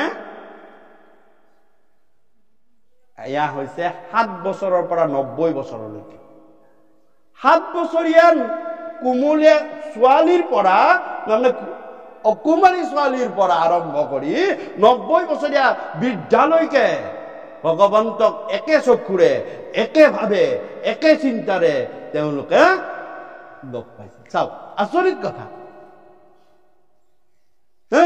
7 বছৰীয়া ছোৱালীজনীয়ে যেনেকুৱাকে কৃষ্ণক দেখিছে 90 বছৰীয়া গৰাকীও সেনেকুৱাকে দেখিছে সময়ৰ বান্ধোন তাত নাই কৃষ্ণ প্ৰেম কৃষ্ণৰ প্ৰতি যদি প্ৰেম হয় কামনাত আছে, কামনা হলে তোমাৰ বয়সৰ কথা আছে, কিন্তু কৃষ্ণ প্ৰেমত বয়সৰ কথা নাই। আজি আমাৰ ইয়াতে কিমানখিনি আই মাতৃ আছে, কিমানখিনি ডেকা জীয়ৰী ছোৱালী আছে, সৰু ল'ৰা ছোৱালী সকলোৱে কৃষ্ণ প্ৰেমত মজি আছে, সকলোৱে। আমাৰ ইয়াতে কোনো কথা নাই, অকল বৃদ্ধখিনিয়ে থাকিব। কৃষ্ণ প্ৰেম কৰিবলৈ কোনো বয়সৰ সীমা নাই, কিন্তু কামনা চাৰিজাৰ্থ পূৰণ কৰিবলৈ শাৰীৰিকৰ বয়সৰ কথা আছে, সীমাবদ্ধতাৰ কথা আছে। গতিকে চাওক, গতিকে এই 5টা গুণ সিংহৰ লগত মিলে, আৰু মই অজামিল উপাখ্যানৰ বাকীখিনি ৰাস একচুৱেলি কৃষ্ণৰ লীলাৰ কথা। ৰাস অনুভূতিটো প্ৰত্যেকৰে বেলেগ বেলেগ হয়। পূজা আমাৰ নামনি অসমৰ ফালে মানে বেদৰ মন্ত্ৰ চন্ত্ৰ বা হোম চোম কৰি পূজা কৰে, আৰু ময়ো বাহিৰত থাকি অহা আপাৰ আসামৰ ফালে অভিনয় কৰে। গতিকে তাত এতিয়া আপুনি পূজা বা পঢ়ে, ইয়াত যদি বেদৰ মন্ত্ৰ কৰি মূৰ্তিত পূজা কৰে হয়তো পূজা হ'ব, কিন্তু তাত আকৌ অভিনয় 3 দিন কৰিব। মাজৰ দিন মহাৰাস বুলি কয়, শেষৰ দিন শেষ ৰাস, প্ৰথমৰ দিন কংসৰ পৰা জন্মৰ পৰা আৰম্ভ কৰিব, আৰু মাজতে সেনেকা, তাৰপিছত ৰাস কৰিব, ৰাসৰ পিছৰ দিনা কংসবধ শেষ কৰিব। আৰু ইয়াতে যদি পূজা কৰে, অৱশ্যে কৰা দেখিছো, মই জেগাই জেগাই কৰা দেখিছো, যে আমি ৰাসৰ তত্ত্বটো অলপ বেলেগ বাৰু। ৰাসৰ তত্ত্বটো আমি পিছত উলিয়াম নিশ্চয়, এইটো বহুত ডাঙৰ তত্ত্ব। নিশ্চয় যদি ভগৱন্তৰ কৃপা হয় ৰাস তত্ত্ব এবাৰ নিশ্চয় আপোনালোকৰ লগত আলোচনা কৰিম। আজি আমি বিশেষকে হে নাম নায় পায় চিত্ত হৰি নাম ৰস মান, শুনা পূৰ্ব কথায় অজামিল উপাখ্যান, নাম ৰয়া ভাষে কৰে পাপ কৈ উচ্ছাদ, শুনা বিষ্ণু দূত যম দূতৰ সম্বাদ, কনৌজপুৰত এক ব্ৰাহ্মণ আছিল, আতি দুৰাচাৰ দ্বিজ নামে অজামিল,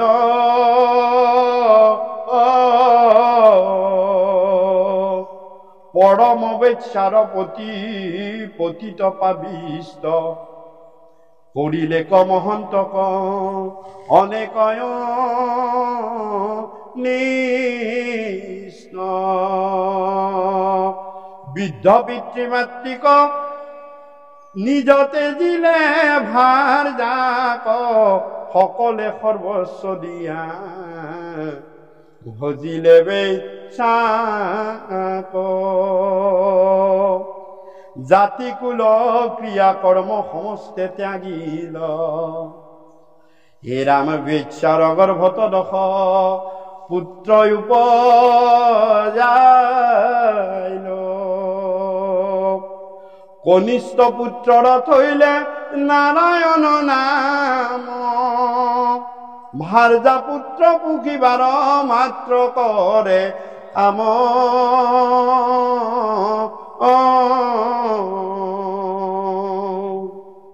যে কনৌজপুৰত অজামিল নামৰ এজন ব্ৰাহ্মণ আছিল, আৰু অজামিলে এদিন পিতৃ মাতৃৰ কথা শুনি তেওঁ অৰণ্যত খৰি লুৰিবলৈ যাওঁতে অৰণ্যৰ মাজত এটা গৃহত এগৰাকী নাৰীৰ লগত ভালেখিনি পুৰুষে মানে হাঁহি ধেমালি খিয়ালি কৰি থকা দেখি থৈ গ'ল, আৰু গৈ অৰণ্যৰ মাজলৈ গ'ল, খৰি লুৰিলে, লুৰি কিনে ভাবিলে এইটোনো কি খেল, এনেকুৱাতো দেখা নাই শুনা নাই।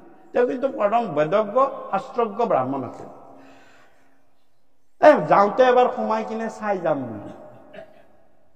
চাওক, এয়া কৰ্ম ফল, কৰ্ম দুখ, আৰু কৰ্ম দুখক কৈছে মই কৰ্ম দুখ মই খণ্ডন কৰিব নোৱাৰো, যি কৰ্ম কৰিবা ফল তুমি ভোগ কৰিবই লাগিব, মই নিউট্ৰেল, যি কৰ্ম কৰিবা তুমি সেই কৰ্মৰ ফল তুমি ভোগ কৰিবই লাগিব। গতিকে ঘূৰি আহোঁতে তেওঁ সেই গৃহটোত যি সোমাল আৰু ওলাই যাব নোৱাৰে। তেওঁ বেচ্ছাত পতিত গ'ল, পতিত গৈ সেই বেচ্ছাকে তেওঁ ভজিবলৈ আৰম্ভ কৰিলে। মই কাহিনীটো গোটেইখিনি মাজলৈ যাম।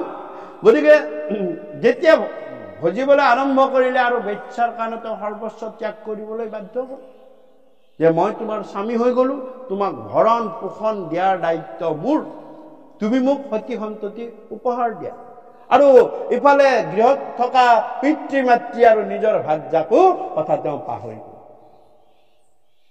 আৰু তেওঁৰ বেচ্ছাৰ গৰ্ভত এটা নহয় দুটা নহয় 10টিকৈ সন্তানৰ জন্ম দিলে আৰু শেষৰ সন্তানটোৰ নাম তেওঁ নাৰায়ণ ৰাখিল। আৰু ইয়াতে কৈছে যে সেই বেচ্ছাক ভজিবৰ কাৰণে কি কি কাম কৰিবলগীয়া হ'ল চাওক। আগৰ পৰাই তেওঁৰ কৰ্মদোষ আছে, কৰ্মদোষত বন্দী হৈ আহিছে, আহি এইবাৰো তেওঁ যিবিলাক কৰ্ম কৰিব লাগিছে বেচ্ছাৰ কাৰণে সেইবিলাক কৰ্মটো তেওঁ আৰু বেছিকৈ মেৰাই মেৰাই মেৰাই পাপৰ পাহাৰখন ডাঙৰ কৰিল। মনত ৰাখিব কি বুলি ক'লে, হে ৰাম খেলৈ যোৱা পাখা মিছা মাতে অহংকাৰী, কৰি চুৰি দেই ডকা মনুষ্যক মাৰি, হৰাম স্ত্ৰী বধ ব্ৰহ্মবধ একোৱে নচাৱে, হে ৰাম তাইকে মাত্ৰ দেই কাটি মাৰি দিবা পাৱে। খুব সুন্দৰ কথাখিনি শুনি ল'ব দেই, ইয়াতে বহুত ডাঙৰ কথা এটা আছে, মই কৈ দিম আৰু শেষত। হে ৰাম যিদিনা নপাৱে ধন বেচ্ছা পাৰে গালি,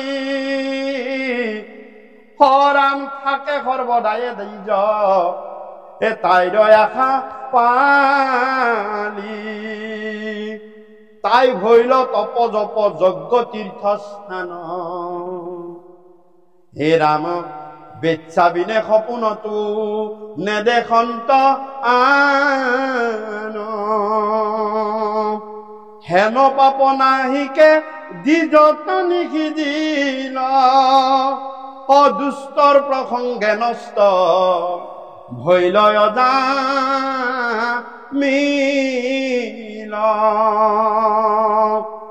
হে জাতিত ব্ৰাহ্মণ সিটো কৰ্মত চাণ্ডাল, হে ৰাম ভাৰ্যা পুত্ৰ পোষণ তেওঁ নেক গৈলা কাল।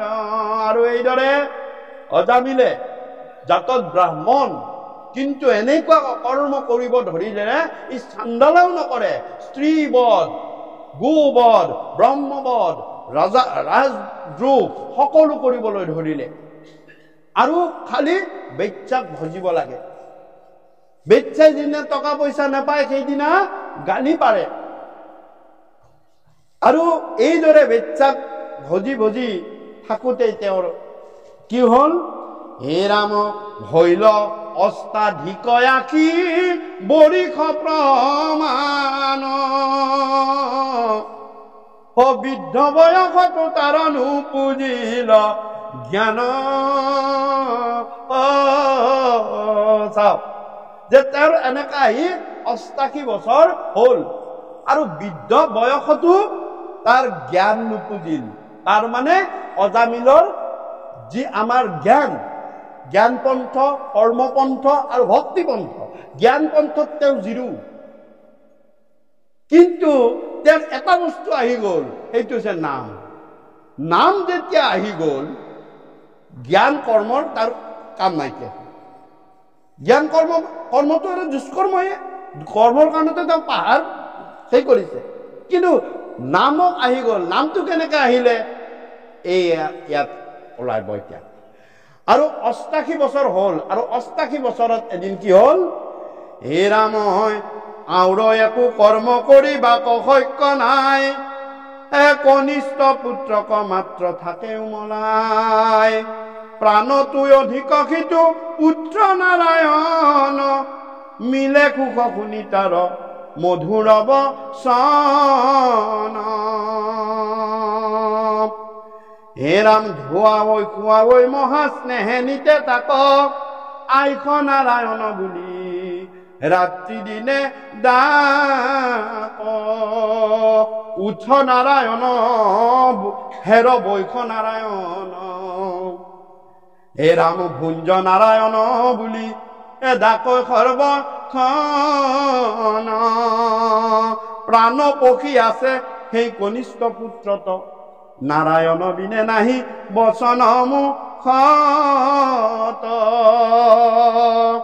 শয়নতো থাকে মন পুত্ৰত সমূলি সিটো সপোনতো মাতৈ নাৰায়ণ বুলি বৃদ্ধ পিতৃ আৰু কনিষ্ঠ পুত্ৰ এনে ককাক আৰু নাতিৰ নিচিনা মানে খেলটো বৰ মৰমৰ হয় ককা আৰু নাতিৰ যেনেকুৱা সম্পৰ্ক বৃদ্ধ পিতৃ আৰু একেবাৰে কনিষ্ঠ পুত্ৰৰ নামটো থলে নাৰায়ণ আৰু নাৰায়ণ যেতিয়া থলে এই নাৰায়ণ থোৱাৰ কাৰণে সেই নাৰায়ণ নামটোত এওঁৰ মন প্ৰবিষ্ট হৈ গ'ল খাওঁতে বহুতে শুওঁতে উঠোতে বহুতে আমি কি কয় অজামিলে অকল নাৰায়ণ নাৰায়ণকে মাতি থাকিব ধৰিলো চাওক আৰু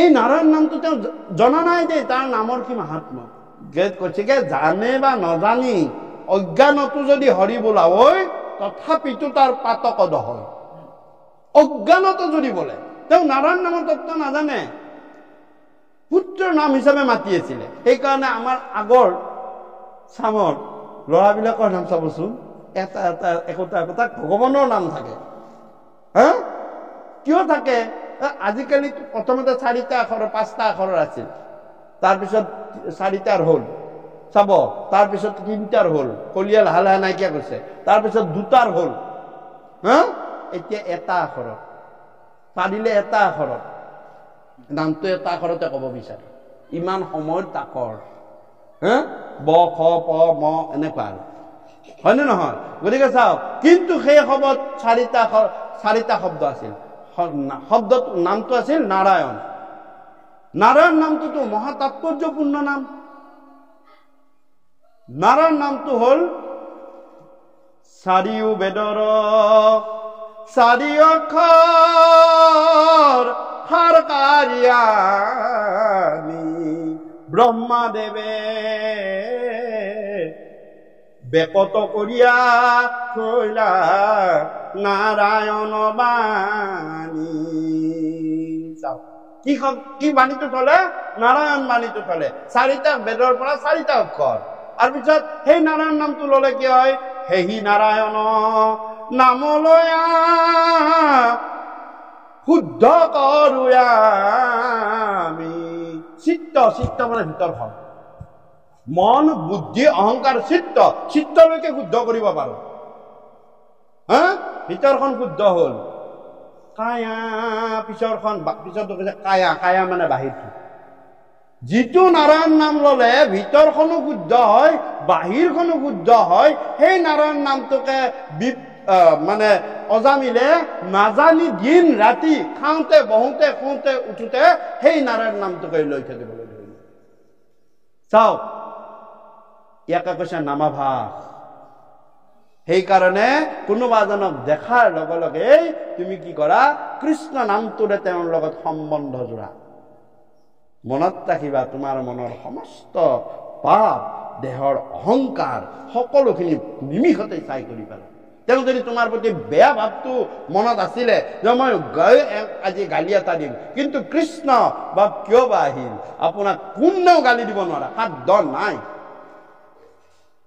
ইমান শক্তি আছে এই ভাৱটোৱে যেতিয়া আমাৰ তেওঁৰ গালৈ প্ৰসাৰ হৈ গুচি যাব কৃষ্ণ ভাৱত তেওঁৰ ভিতৰত থকা কৃষ্ণটো আনন্দিত হৈ যাব মোৰ লগত সম্বন্ধ জুৰিছে শৰীৰৰ লগত নহয় ভিতৰত থকা কৃষ্ণৰ লগত সম্বন্ধ জোৰা শৰীৰ এনে তোমাৰ বশ হৈ থাকে গতিকে সেই নাৰায়ণ নামটো 4খন বেদত 4টা অক্ষৰ ঋক বেদৰ পৰা না শব্দ আছে না হৈছে নাদতে ন্যাদ মানে নাদ ব্ৰহ্ম নাম ব্ৰহ্ম নাদ ব্ৰহ্ম বুলি কয় ন্যাদতে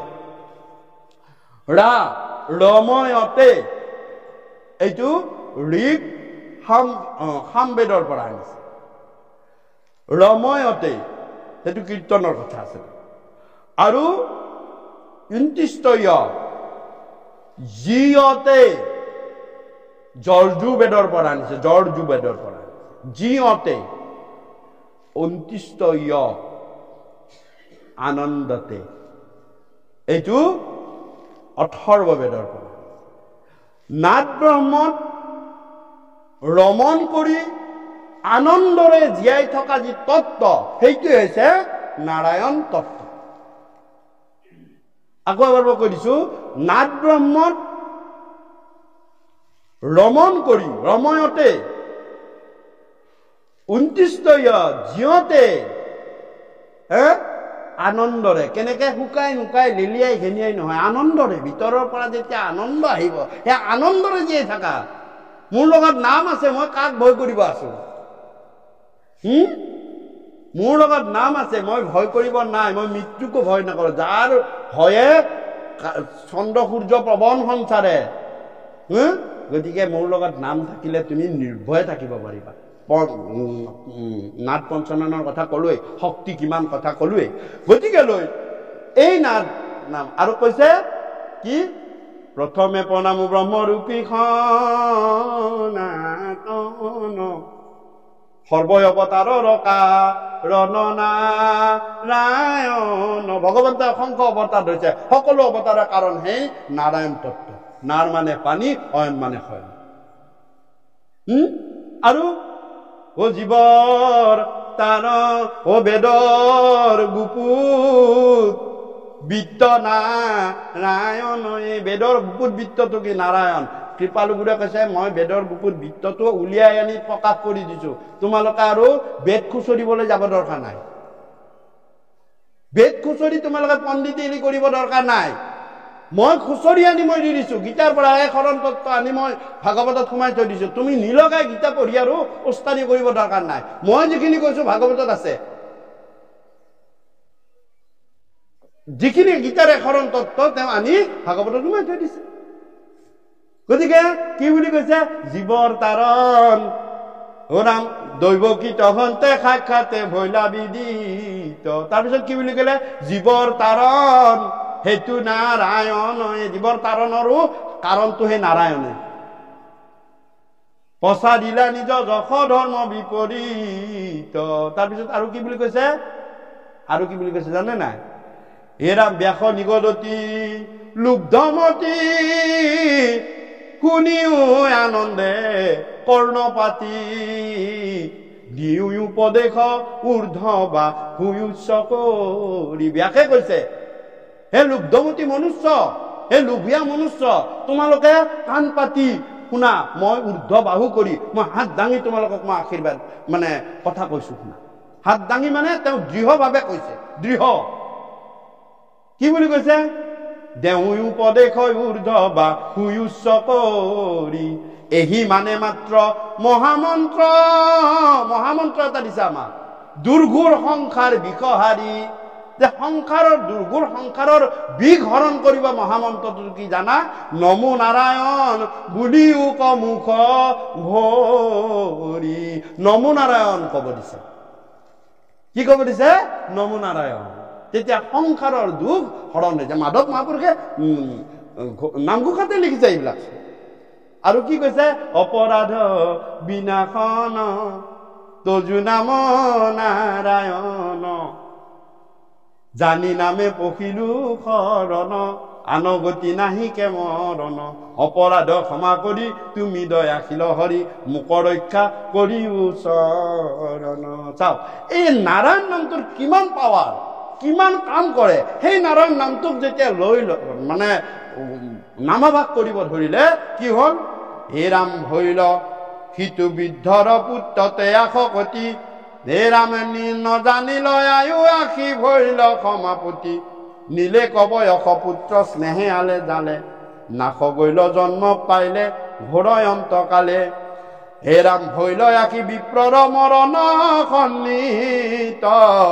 তিনি গোটা যমদূত আগে উপস্থিত।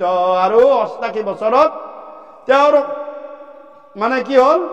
আৰু বেলেগ কাম কৰিব নোৱাৰে, পুতেকৰ নামৰ লগতে খেলি জেলি থাকিলে। আৰু থকাৰ পিছত এটা দিনত তেওঁৰ মৰণ সন্নিহিত হল। 3টা যমদূত আহি উপস্থিত হল। প্ৰত্যেকৰ জীৱনলৈ সেই তিনিটা যমদূত আহিবই। আমি আগতো আলোচনা কৰিছো, চমুকে কওঁ। তিনিটা যমদূত হৈছে প্ৰাণ প্ৰয়াণৰ সময়ত কফ, 1 নম্বৰ দল। কফটোৱে কি বছ, তাক শাস্ত্ৰত কৈছে যে তাক কৈছে শ্বাসৰ ঊৰ্ধ, শ্বাসটো ঊৰ্ধ কৰি দিয়ে।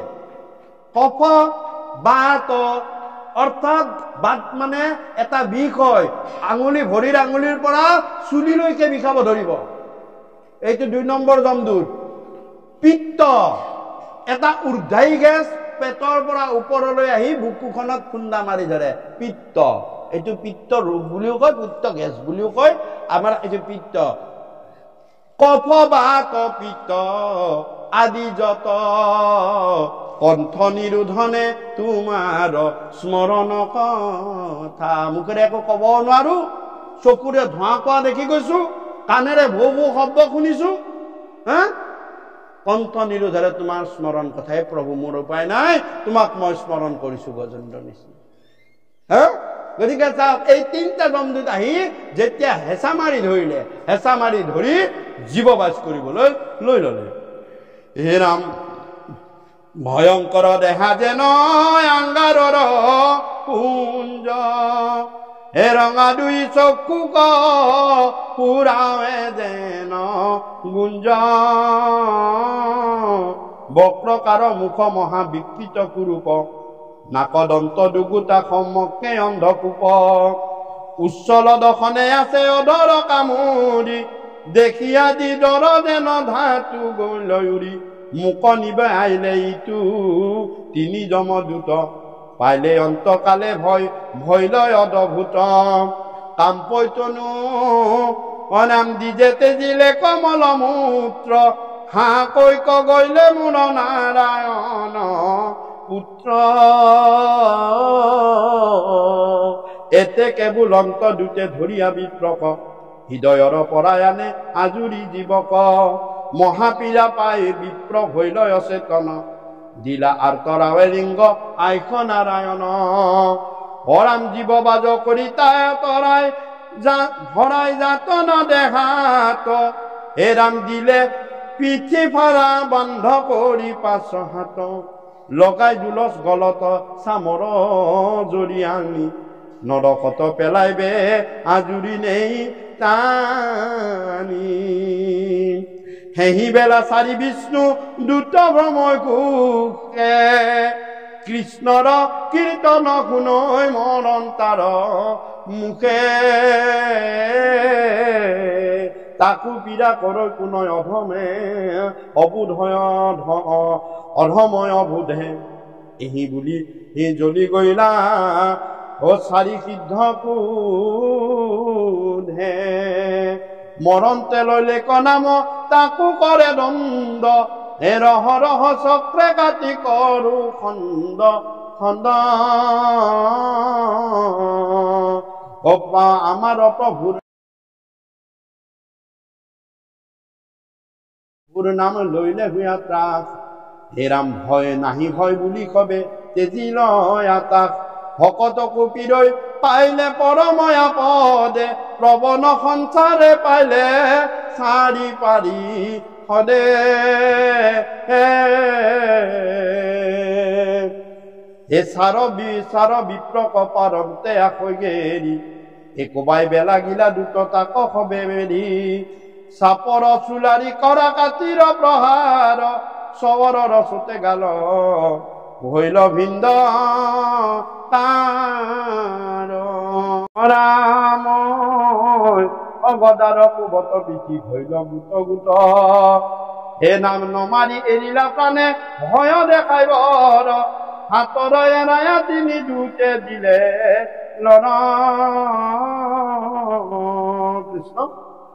আৰু এতিয়া 3জন যমদূত আহিল আৰু বিপ্ৰক জীৱবাস কৰিব কাৰণে তেওঁক মেৰাই বান্ধিল।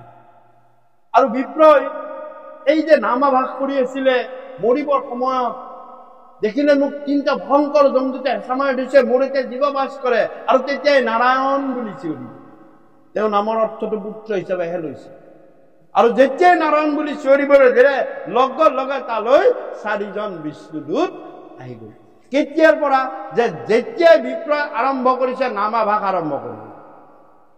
কৰ্ম বন্ধনৰ যেতিয়া শেষ সীমাটো শেষ হৈ গৈছে তেতিয়াই ভগৱন্তই কৈছে যা অজামিলৰ কোন সময়ৰ বিপদ আহে ঠিক নাই।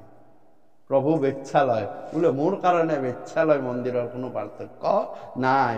মোৰ নাম য'ত আছে সি পৰম পবিত্ৰ। সি পৰম পবিত্ৰ কাৰণ নামে সমস্তখিনি পবিত্ৰ কৰি ৰাখিছে। মই নাম য'ত আছে মই তালৈ গুচি যাম। এইটো সামাজিক দৃষ্টিৰে বেচ্ছালয় মোৰ কাৰণে নামালয়। মোৰ নাম আছে তাত। তোমালোকে সেইবিলাকত বান্ধনত নহব। 4জন বিষ্ণুদূত সুবাত, সুকন্ঠী, সুদৰ্শন আৰু বন্ধনচ্ছেদ 4জন। সুবাতৰ কাম কি? যে ৰুদ্ধ কণ্ঠদলিটো খুলি দিয়া। যিটো কফে হেঁচা মাৰি ধৰিছিলে নাম অহাৰ লগে লগে সেই কণ্ঠনলীটো খোল খাই গৈছে। সুদৰ্শন কি? চকুৰে ধোঁৱা ধোঁৱা দেখিছিলে। কাম কি? তেওঁৰ দৃষ্টি অলপ পিছত বিপ্লৱ দেখিব যে বিষ্ণুদূত আৰু যমদূতবিলাকে কিবা কথোপকথন কবলৈ ধৰিছে। কেনেকে? তেওঁ সুদৰ্শনে তেওঁক দৃষ্টিটো দি দিলে, দৃষ্টি ঠিক কৰি দিলে। চাওক, তাৰপিছত সুবাত শ্বাস প্ৰশ্বাস ল'ব নোৱাৰা হৈছিলে, উশাহটো টানিছিলে। সুবাতে কি কৰিলে? তেওঁৰ শ্বাস নলী একেবাৰে ক্লিয়াৰ কাট কৰি দিলে। চাওক, আৰু বন্ধনচ্ছেদ যে কৰ্ম বন্ধনেৰে যে বিপ্লৱ বান্ধিছিলে, যি দূতে বান্ধিছিলে সেই কৰ্ম বন্ধনখিনি বন্ধনচ্ছেদে পাৰিষদে কাটি পেলালে। এই 4টা বিষ্ণুৰ দূত বিপ্ৰৰ ওচৰলৈ আহি গ'ল আৰু নিজৰ নিজৰ কৰ্ম কৰিলে। কৰাৰ লগে লগে একেলগে তেওঁলোকক মাৰি কিলি দূৰলৈ পঠিয়াই দিলে। বিপ্ৰই চাই আছে, আৰে মোৰ ল'ৰাটোৰহে নাম লৈছিলো, এবাৰহে নাম ললো। মোক দেখোন জমৰ পৰা জীৱ বাইজে কৰিছিলে, মোক দেখোন এতিয়া টানি ল'বই ওলাইছিলে। এই 4জন সুদৰ্শন পুৰুষ ইমান ধুনীয়া, অকল বিষ্ণুৰ নিচিনা। পাৰিষদ আৰু ভগৱন্ত পুৰুষৰ মাজত, বৈকুণ্ঠৰ পাৰিষদ ভগৱন্ত পুৰুষৰ মাজত দুটাই পাৰ্থক্য, শিৱৎস মান্তি নাথাকে আৰু কৌস্তভ মণিটো নাথাকে, বাকী চব একেই ৰূপ। ইমান ধুনীয়া। ইজন আৰু দেখিবলৈ কেনেকুৱা বেংকামুৱা আছিলে, বেংকামুৱা যমদূত। গতিকে চাওকচোন, ই ৰাম ইমান ভাল। চাওক, তেতিয়া তেওঁ মনত পৰিলে। কি মনত পৰিলে? কৰ্ম বন্ধন। মই কিহত বন্দী হৈছিল? কিহৰ কাৰণে মোৰ আজি এনে দশা হৈ গৈছিল? আৰু মই নেৰো। কিহৰ কাৰণে? এই কথাখিনিৰ আলোচনাৰে আজি আমি অনুষ্ঠান সামৰিম। কৃষ্ণ। এয়া আমি হৰিবংশৰ পৰা এই কাহিনীটো কৈছো। অজামিল উপাখ্যানৰ অজামিলৰ পূৰ্বজন মোৰ কৃপালু গুৰুৱে লিখিছে অজামিলৰ পূৰ্বে, কিন্তু সেই কৌনসপুৰৰ কথাটোকেই লিখিছে, অৰ্থাৎ আগৰ যিখিনি পিতৃ মাতৃৰ লগত থাকিলে সেইখিনি কথা। কিন্তু আপোনালোকে হৰিবংশত পাব আৰু অলপীয়াকে বিষ্ণু পুৰাণতো এই কথা কাহিনীটো যে উজ্জয়িনী নামৰ ৰাজ্যখনৰ ৰজা আছিল ধৰ্মদত্ত।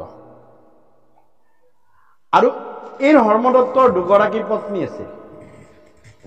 ডাঙৰগৰাকীৰ নাম আছিল সুধৰ্মা আৰু সৰুগৰাকীৰ নাম আছিল সুৰূপা। সুধৰ্মা আৰু সুৰূপাক ৰজাই সমানে ভাল পাইছিল আৰু ৰজাৰ দৈনন্দিন কামখিনি সুধৰ্মা আৰু সুৰূপাৰ মাজত সমানে ভাগ কৰি দিছে। ৰজা ধৰ্মদত্তই তেওঁৰ ডাঙৰ পত্নী সুধৰ্মাক দিছিল যে তুমি মোৰ যি মই বিষ্ণু যজ্ঞ কৰোঁ, তেওঁৰ বিষ্ণু ভক্ত ৰজা আছিল, বিষ্ণু মানে বৈষ্ণৱ ৰজা আছিল, যে মোৰ প্ৰতিদিনৰ যি বিষ্ণু যজ্ঞ হয় এই যজ্ঞৰ সমস্ত দ্ৰব্যকে আদি কৰি সকলো বিষখিনি যা যোগাৰ তুমি মোক কৰাই দিব লাগিব, তোমাৰ বেলেগ কাম নাই। এয়া দিছিল সুধৰ্মা। আৰু সৰুগৰাকীৰ নাম আছিল সুৰূপা। যে তেওঁক দিছিলে যে মোৰ খোৱা বোৱা পিন্ধা উৰা এইখিনিৰ তুমি যোগান দিব লাগে, তুমি ধৰ্মৰ ফালে মন কৰিব নালাগে, তেওঁ কৰিব। আৰু তেওঁ ডাঙৰ গৰাকী কৈছে তুমি খোৱাৰ ফালে মন কৰিব লাগে, মই কি খাওঁ কি পিন্ধো এয়া সোধৰ নালাগে। ঠিক আছে, এনেদৰে ৰজা ধৰ্মদত্তৰ খুব সুন্দৰভাৱে সংসাৰ চলি গ'ল গ'ল গ'ল গ'ল। সময় গৈ আছে দুটাই মিলি ভালদৰে ৰজাও ৰাজ্য চলাইছে আৰু ৰাণী দুয়োগৰাকীয়ে ৰজাৰ সকলো কৰ্ম সহায় সহযোগ কৰি আছে। কিন্তু যেতিয়া ৰজাৰ বয়স হৈ আহিল তেতিয়া ৰজাৰ মনটো যিটো ৰুচিবোধ তাৰ পৰিৱৰ্তন হৈ আহিল, কিন্তু ধৰ্মবোধটো পৰিৱৰ্তন নহল। ধৰ্মবোধটো একেটাই থাকিল, বৰঞ্চ বেছি গাঢ়হে হ'ল। আগতে যদি আধা ঘণ্টা প্ৰাৰ্থনা যজ্ঞ লাগিছিলে, পিছত গৈ আৰু 2 ঘণ্টা লগা হ'ল। কিন্তু ৰুচিবোধটো চেঞ্জ হৈ আহিল। যেনেকুৱা মোক আৰু তুমি সকলো সময়তে লং পেণ্ট পিন্ধি থাকিব নকবাচোন, এতিয়া ধুতি পিন্ধা বয়স। ৰাণীহে লং পেণ্টটো উলিয়াই দিছে। মই আগতে ৰসগোল্লা ভাল পাইছিলো বুলি এতিয়া আকৌ মই ৰসগোল্লা খাম নেকি? মোৰ বয়স হ'ল নহয়, মই ৰসগোল্লা নাখাওঁ। ৰাণীয়ে কয় নহয় আপুনি খাব লাগিব। ৰুচিবোধটো ৰজাৰ চেঞ্জ হৈ থাকে। আৰু সেইকাৰণে খুব সঘনাই ৰাণী সুৰূপাৰ লগত মানে দাঁতে উঠা লাগি থকা হ'ল, কাজিয়া লাগি থকা হ'ল। তেতিয়া সুৰূপাই ভাবিলে ইছৰাম, ৰজাই এতিয়া মোৰ লগত কথাই একেবাৰে অশান্তি, মই দিয়া বস্তু একো ভালেই নালাগা হ'ল। আৰু ডাঙৰ গৰাকী কি এওঁক আকৌ একেবাৰে কোনোদিন এটা কথাও মানে এই নকৰাকে থাকিলে। সদায় তেওঁহে ভাল, তেওঁহে ঠিকে কয়, মোক সদায় গালি দিয়ে। চালা যিয়ে নহওক এদিন হলেও মই এই পুতক তুলিম, মই ৰজাৰ ডাঙৰ গৰাকীক অৰ্থাৎ মোৰ যিজন সতিনী তেওঁকো মই ৰজাৰ অপ্ৰিয় কৰি তুলিমেই, এই বুলি ভাবি ৰৈ থাকিল। প্ৰতিদিনে ৰজাই ধৰ্মদত্তই মানে 10 যোৰ তামোল পাণ লৈ যজ্ঞৰ শেষত ভগৱন্ত পুৰুষৰ গুণ অনুযায়ী, বিষ্ণুৰ গুণ অনুযায়ী অৰ্পণ। শেষত ভগৱন্ত ঈশ্বৰ কৃষ্ণৰ কেইটা গুণ কৈছে 10টা। কৈছে তাত মানে দেখাইছে বৰ্ণনা ক'ত আছে যে কংসক যেতিয়া বধিব যায় ভগৱন্ত কৃষ্ণক 10টা দৃষ্টিৰে 10 দেখিলে কৃষ্ণক 10 প্ৰকাৰে। ভাগৱতৰ কেইটা গুণ, সেই কৃষ্ণই হৈছে ভাগৱতৰ কেইটা গুণ 10টা গুণ। আৰু বিষ্ণু পূজাৰ কাৰণে সেইদিনা ৰজা ধৰ্মদত্তই 10টা গুণক 10 যোৰ তামোল পাণ অৰ্পণ কৰে, এইটো নিয়ম।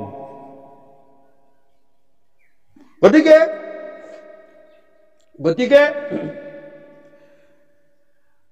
সেই সকলো ফুল দ্ৰব্যকে আদি কৰি 10 যোৰ তামোল পাণ আদি কৰি এটা দিনত সুধৰ্মাই আনি যজ্ঞস্থলীত থলে।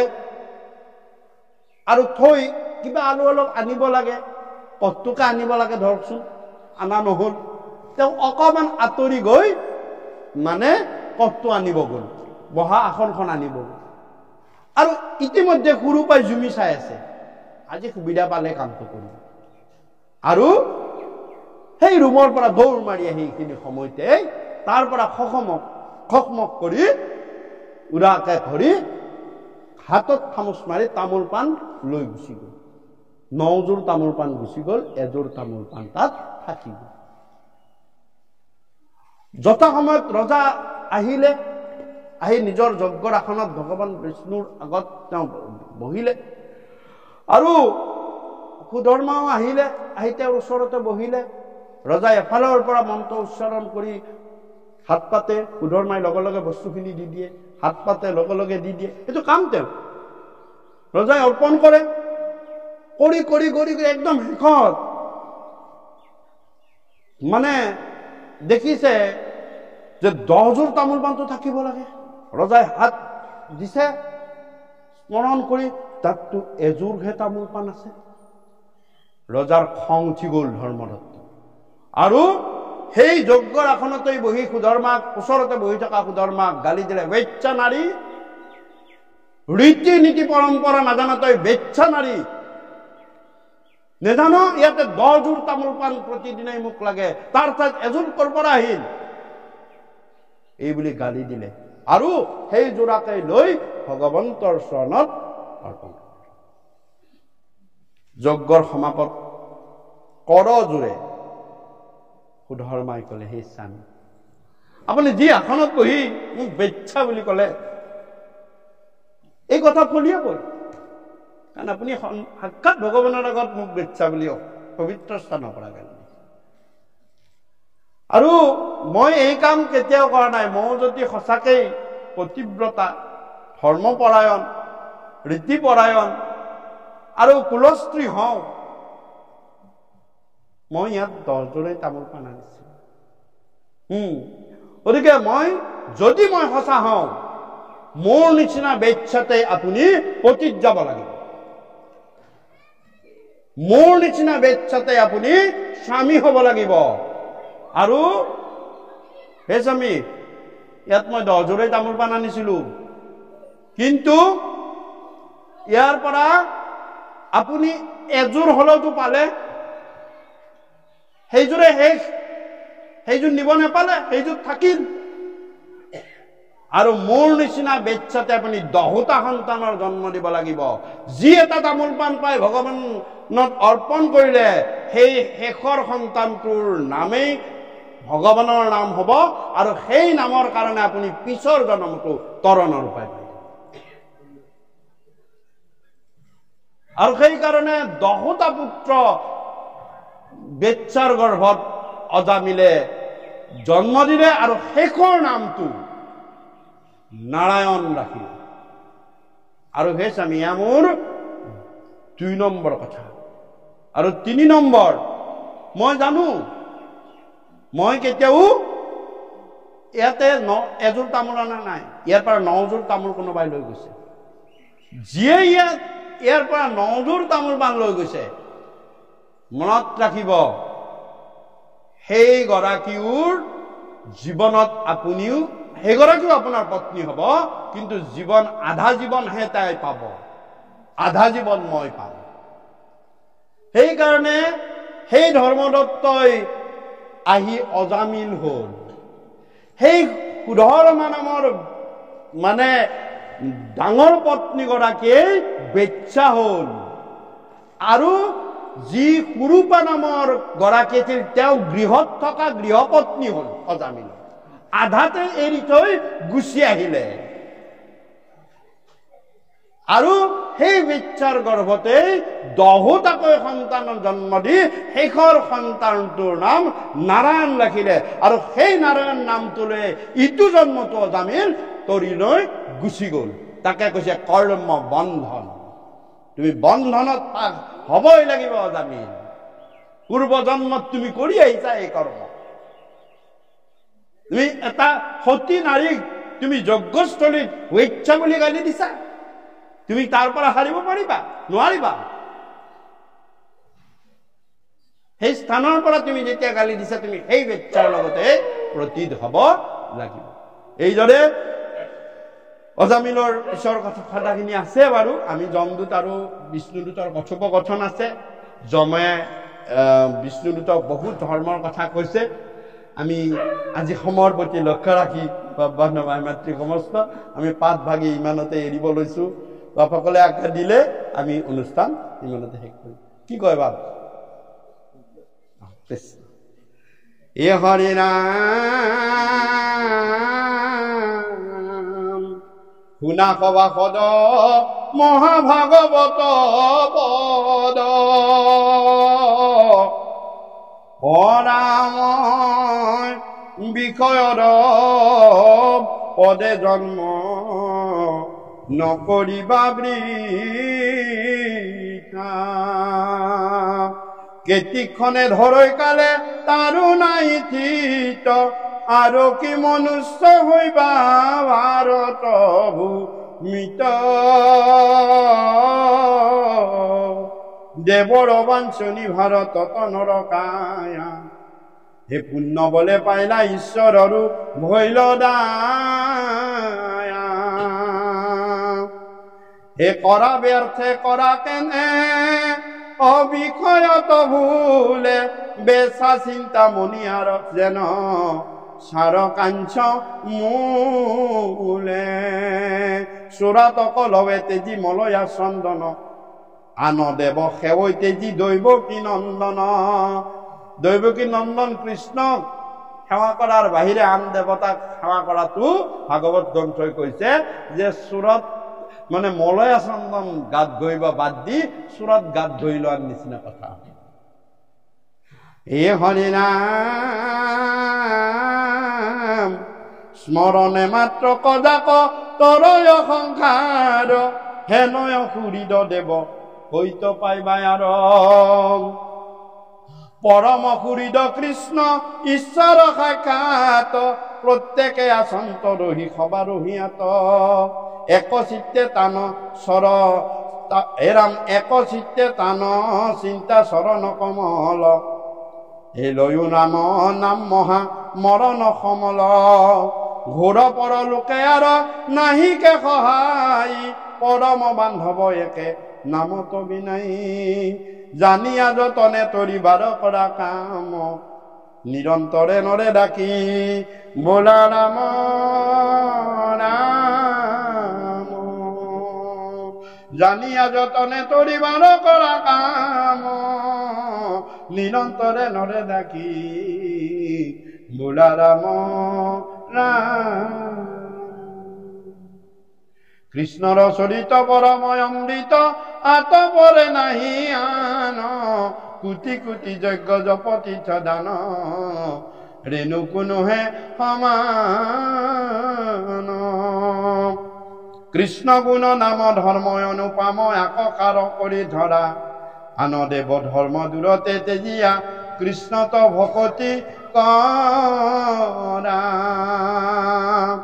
উহি তত্ত্ব জানি চিন্তা চক্ৰ পানী অনাদৰিয়ান কাম কৃষ্ণৰ কিংকৰে ৰচিলা শংকৰে ডাকিব না ৰাম ৰাম। কৃষ্ণৰ কিংকৰে ৰচিলা শংকৰে ডাকিব না ৰাম ৰাম। শ্ৰীমন্ত শংকৰ হৰি ভকতৰ জ্ঞান যে নকল্প তৰু তাহান্ত বিনাই নাহি নাহি নাহি আমাৰ পৰম গুৰু প্ৰণাম তাহান্ত বিনাই নাহি নাহি নাহি আমাৰ পৰম গুৰু। কৃষ্ণ কৃষ্ণ কৃষ্ণ হৰি অ ৰাম। গাওঁতা বাওঁতা কৰ্ণপাতি শুনোতা সবাৰ কুশল মংগলাৰ্থে হৰি বল হৰি বল হৰি বল হৰি বল।